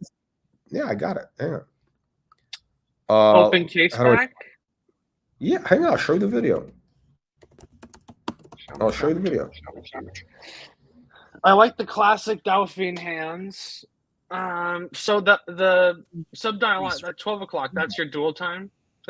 Or is that a 24-hour? That's my watch, yeah. So there. So you have a yellow. Interesting. Yeah, that yellow fits you gold. Well, bro. It's got long. I like the yellow gold. The lugs. It's a big watch. Look, you got a dual time, so you got a second hand, right? That ghost hand. That's the one that basically shows you the time. Yeah. I see. And at the top, is it painted? How is it? I gotta see a different angle. No. It's like a skeleton hand almost. It's like a skeleton. It's like a thin. Oh, yes. and in the There's nothing there. at I got you. I got you. right, and the in the 24-hour tells you the that's your day-night indicator basically for that second hand or whatever. Sure. And you got pushers on the sides, so you can adjust that time. No, let's say let's say. Can I tell you? I much prefer that than using a tool. Yeah, and it's got a display back. It's 20 grand. It's a manual wind, by the way, which I like manual wind. Oh, interesting. So it must look great. Yeah, I love manual wind. Yeah, look at this. Fucking hell. By the way, that's a modern looking watch, right? Like it's a big, it's a modern size. What year was the production? I think they stopped in 2000. I don't know. It's like they did it for a couple of years, like 5 years. Yeah, they did this for about 5 years, and they come in white gold, yellow gold, I think rose gold also. Let me see, do platinum, I have right? What you were showing me that YouTube video, I think was the platinum, right? That looked good. Yeah, I put on a green Sharks construct, and it comes on the deployant. Yeah, of course, it comes in deployant. What do you think? I'm buying a cheap watch here? Well, some of them come stock with the Tang buckle, No. So, but let me explain to you. Okay, so when you look at the watch, so yeah, tell me. Right. So when you look at the watch, it's a modern-looking watch. The design is modern. You see that 3 and the 9; those are modern fonts, sans serif modern fonts. Yeah, you get some Explorer DNA there. No, fuck Explorer. It has a very it has just a very modern aesthetic. The whole watch, it's the whole feel. And it's got crown guards. It's got little crown guards. You see that? So it's got a very timeless but modern aesthetic. That does make it more modern. I'm with you on that. Why did you choose yellow gold? You're kind of a yellow gold guy, I noticed. No, not at all. No. Look. Okay, so I got the yellow gold because I like that watch on yellow gold. I would have gone rose gold, whatever, but I find the white gold for that watch with a white dial too sterile. If it was a blue dial, I'd be okay with white. But I don't, I need to have a little bit of color. I got to have some color. Sure. The platinum one interests me. I'll have to do some research on that. That's really interesting. Bob's Watches has one for $22,000, and they're usually pretty overpriced. Yeah, Bob's Watches. I don't know, but here's the thing with this. So this watch, again, modern watch. I like that skeleton hand, bro. And I like how they kept it at the same shape as the Dauphine. No, it's great. By the way, I love the dolphin hands. That's the thing. The dolphin hand is great. I love classic dolphin hands. Patek, right? Hey, dolphin hands. Do you have dolphin hand? Oh yeah, but then you have that. You got that other stupid hand. You got that like polo mallet thing that goes. Yeah, they're doing that. They put that on the new World Timer with the glass hand. Did you see that? The glass hand. I don't know. They could have done it more elegantly. It's just not. It's not an elegant look. I don't like it. It's too. But anyway, so back to the question, right? So you're saying, you got to spend 30 grand. You can get a great. You just got to know about what to get. But that watch, I think, is a much better alternative to the World Time. I think it's a more elegant watch. But bro, I'm looking. This it says 36 mil, not 38. It says 36. No, it's not. It's 38. No, it's no way. The platinum. Maybe it's just the platinum I'm looking at. Maybe it's a type. No. It's not 36. No, it's a big. Trust me, it wears like that 5396 basically. Show me. Did you record the case back? Let me see the back. I'm interested. Manual. Yeah, I have it. It must somewhere. look good if it's manual. Yeah. Let's see.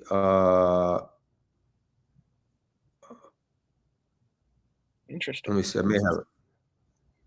Let me see. I don't. I know I have it somewhere. Because I'm planning on selling that Cermet soon, so I'm gonna put some funds together for this second Patek. I think you should get rid of this weekly. I mean, the weekly is really the weak link. That's the weak link. It's the weak link. I think you're wrong. I think you're wrong. But this is an interesting. See the 3.9, bro. I think it works better without. Oh, there we that. go. On the platinum one, they went. Fuck, that is small for the case, dude. It doesn't fit the case. Oh, get out of here! Oh, jeez, It looks like you're looking through a. It looks great. I gotta tell you, it looks. Yeah. So that's a 215. Is that 215 or 3? Yeah, 215. What movement is that? You're asking about the movement? Yeah. Who the fuck do I know? I don't care about that. I thought you're into this shit. Nah, I don't give a shit about that. I mean, it's Patek. I mean, it's good. What do I care? It does look good. Right. Hey, when you simplify it, that's pretty much it, isn't it? So I mean, yeah, I don't even know about details like that. Movement, who gives a shit? Like, what's the who gives a shit? No, but yes. So there's maybe that's probably why you're not into the modern though, because you kind of have to be into that to appreciate some of these modern advancements. With the silicon and some of their other. Why? For what? What is it going to do? I mean, by the way, I'm not like a Luddite where I'm against. No, if I don't care if silicon or whatever, I have no problem with it. Dude, like -3 +2 guaranteed by Patek. That's what is that? That's something the vintage you never. The accuracy, they guarantee the accuracy of the watch -3 +2 seconds a day. Hold on a second. I don't buy a watch for. I don't wear a watch for accuracy. If I want accuracy, I look at my phone. I mean, I know, but it's a cool factor. It's the fact that it can do it. Oh my God! It's poetic. You're missing the thing. It's no. I mean, listen. By the way, when your vintage watch is off by 10 minutes a week, doesn't that shit you off? No. Hold on. Oh, all my watches. I got to tell you, all my watches are pretty much on the money. Like, by the way, especially Pateks, even the vintage Pateks are very, very accurate. These 1970s, yeah. No, they're great. Okay. Let me see, 5070J. So that's the manual one chrono, and that's a beautiful piece. Out of all the chronos, modern chronos, I think that's the hardest one to get. They made the least of those compared to what is this? The 5070J. I don't know. That's the manual wine chrono. Yeah. My thing with chronos, if I'm going to get a chrono, I think just get a Daytona. I mean, go best of breed. Like Daytona is, best of breed. And if I'm going to wear a chronograph, right, I want a sport watch. I don't want a dress watch. I mean, because I'm assuming it's used for, you're out there somewhere, you're timing things, right? You're not like in a boardroom timing, whatever. You get a Daytona. I think. I don't know. Though. I think that with the 5070 though, the manual wine Patek chronographs and the Lange chronographs, like all the datagraphs, I think those have the most beautiful looking movements. Just from a visual, just from a wow factor. Like you look at just how those. Oh shit! Are you one of these? Okay. Oh, the movement guys. Oh my God. I mean, it's like the Lange thing. The watch is ugly. Wait, the watch is ugly. But wait till you see the movement. The watch is ugly. It's a dog with fleas. But wait till I take it off. Wait till I take it off. All these Lange, all the first thing they do is they take it off. Look at this, because the watch is so fucking ugly. It's like that guy Higgins. I mean, guy Higgins with his ugly watch. I mean, he's got that massive watch. I mean, it's like it's a guy with like an ugly wife. I mean, the wife is absolutely hideous. He says, but listen, she's great at doing laundry. I mean, that's what it is, basically. I mean, you want a woman who's gonna do your laundry, who's gonna, iron your shirts. But there's a lot more. I mean, that's like just table stakes. You know what I mean? Right. That's good. There you go. There you go. All right, Kessel. Listen, we're gonna wrap it up. Are you gonna join? Are you gonna join the dark side and start doing your little presentation things for this channel here? I didn't even know you were. I just randomly saw you were live, so I didn't know you were. I didn't know you were regularly. No, we do live. Listen. Look, we're all about here. Serious watch. So this is not. We don't talk about like, random shit, but like, this is not one of these channels where 99% of it is mental masturbation, groomers, masturbators, also degenerates. No, this channel is all about like a real, it's 97% watches. Yeah, there's a little bit, we go off talking about laundry, but 97% is serious watches. Yeah, man, I'd love to do some watch talk. What do you? Thanks for showing me this 5134. I like learning about. Yeah. No, listen up. This channel, this is the channel. I think once people will see the light, this is the real channel. This is the channel where they get enlightenment. They get enlightenment. It's not the dark ages of the other Mickey Mouse tomato can channels. It's a bunch of guys. They all have their Speedmaster. Oh, you gotta have a Speedy. You gotta have a Speedy. I gotta have. I had the Speedy. I got rid of it. It's another thing. It's another piece of garbage. I mean, I would get rid of that. I mean, like I'd get rid of like. I think I saw you had like I should do a review of your collection because I think you had like 5 watches, like all like. Right. Actually, the one watch that you have, which I think is good, is that what do you call it? The Glashütte. Oh yeah, the CQ. Is it the blue dial though? Is it the blue dial? I have the black with the faux patina. Oh, fuck that. Not the wrong watch. Yeah. No, but the blue dial two-tone. I actually like that watch on the silk. Yeah. Oh, that's the Sunray blue dial. Glashütte, they make their own dials. They have their own dial manufacturer. And that Sunray finish is quite unique to them. But are you looking at you're looking at the big one, the 43? No, I can't wear it. No, I can't wear it. No. So I tried on. I got the 39.5 just because I couldn't pull off the 43. But it sucks because the 43, it's just better specs all around. And it has the display. It's got the display back. Huge, yeah. Right. So I looked at that watch. Or I think I have a video. I did it on the channel. I did a video comparing. Big date. Right. Hang on a second. Glass. Anyway, I did a video because the problem with that watch is it's on the gray mark. Again, I was interested in the two-tone, blue dial two-tone on the strap. It looks amazing. But on the gray market, it's about $9,000. Retail, they wanted like $12,000. I was like, 12? Are you kidding me? Because I can get a Rolex. My Rolex, the Submariner, the King Tut, was $9,000. Right? I know. Okay, it's an older watch, but that watch, listen. Rolex is Rolex. The Glashütte, the Glashütte, nobody knows that brand, right? I mean, like if you want to sell that watch, good luck. Good luck.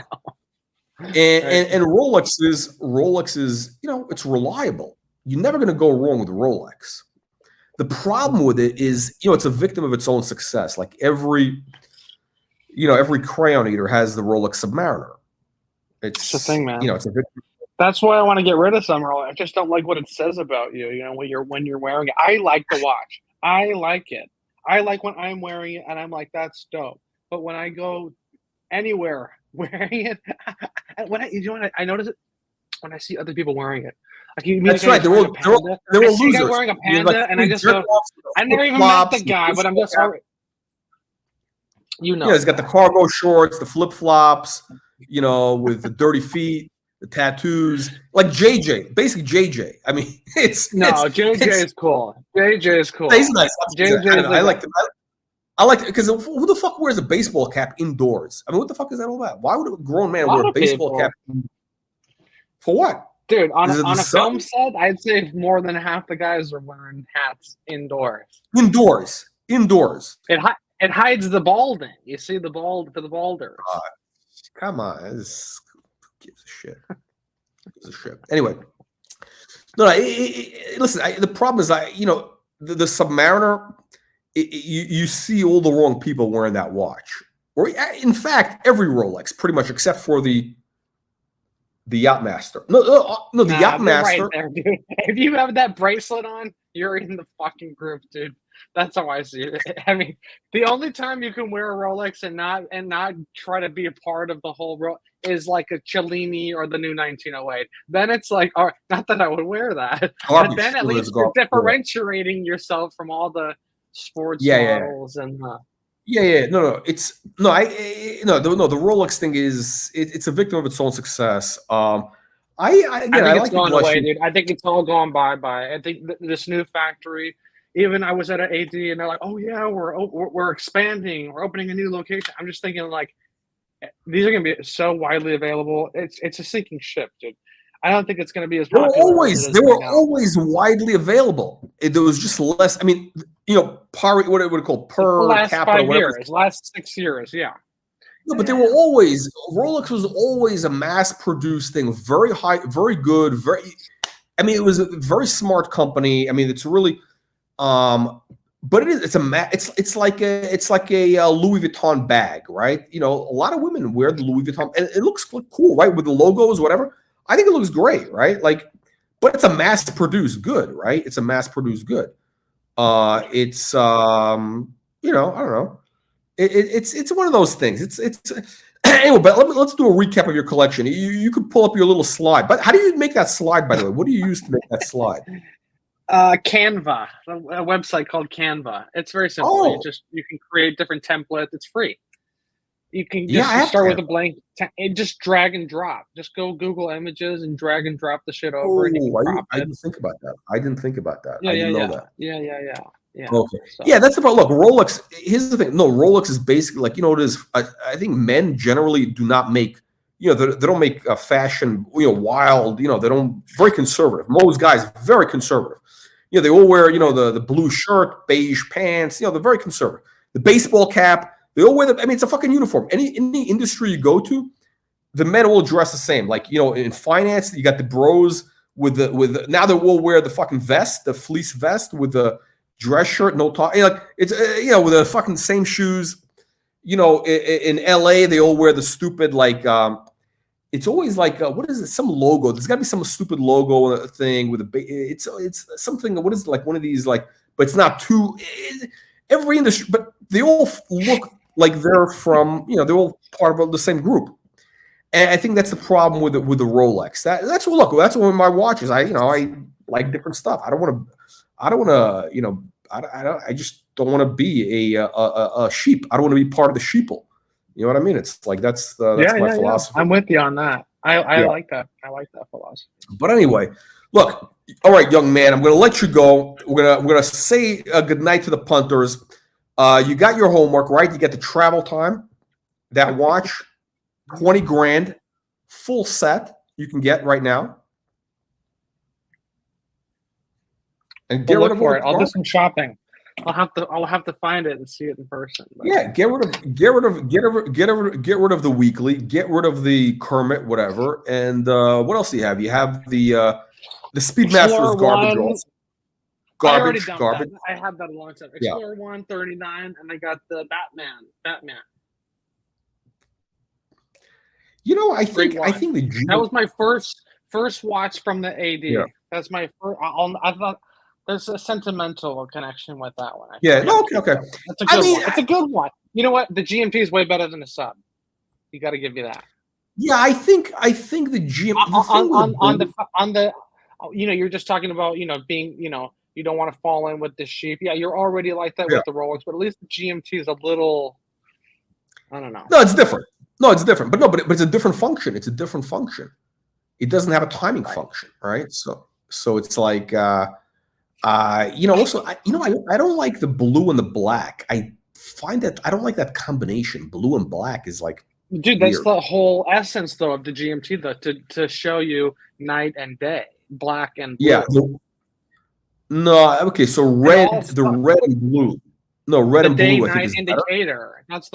That's the whole reasoning for the black. It's the most realistic. You see, that's the cool. Black and blue goes with everything. This goes with everything. It's actually not. It's a weird call. The red and blue, I think, is good. I actually the red? It looks anything. No, it's attention grabber. It's gimmicky. No, but I find the GMTs in general gimmicky. They're gimmicky. The one thing I have to They're say the about inventor of the Explorer, GMT, though. If you're gonna get a GMT, you got to get a Rolex GMT. You know? no, not fine. It's fine. I'm saying the Rolex GMT with the red and blue. I think they're gimmicky. You know, the Explorer, the what do you call it? What is it? The Explorer, the big one, the one with the GMT. That's actually a good value. I mean, it's a what is it? It's like a it looks like a good watch. I could take a beating. It's very low key. It's a little bit boring, but it's very utilitarian. That's what it is. It's utilitarian. That's what it is. I think it's. Well, I think you should get. Actually, I'm not going to tell you what you should get. I don't. It's not my business. Like your taste. I'm just. No. I'm not going to tell people what to get. Don't reserve. Don't hold. No, you back. just need to expand. I'm just trying to point you or expand your horizons. That there's other things out there. There's other things out there. In the world. I like hearing from There's other other things. collectors and your other perspectives. And it's very interesting. Other things. All right. On that note, gentlemen, have a good night. Okay, Kesslowitz, make sure to subscribe to the newsletter. Get the newsletter, and and you're welcome on the live streams. Bring topics, bring topic ideas, bring value, the added value. Okay. All right. Have a good night. Take care, man.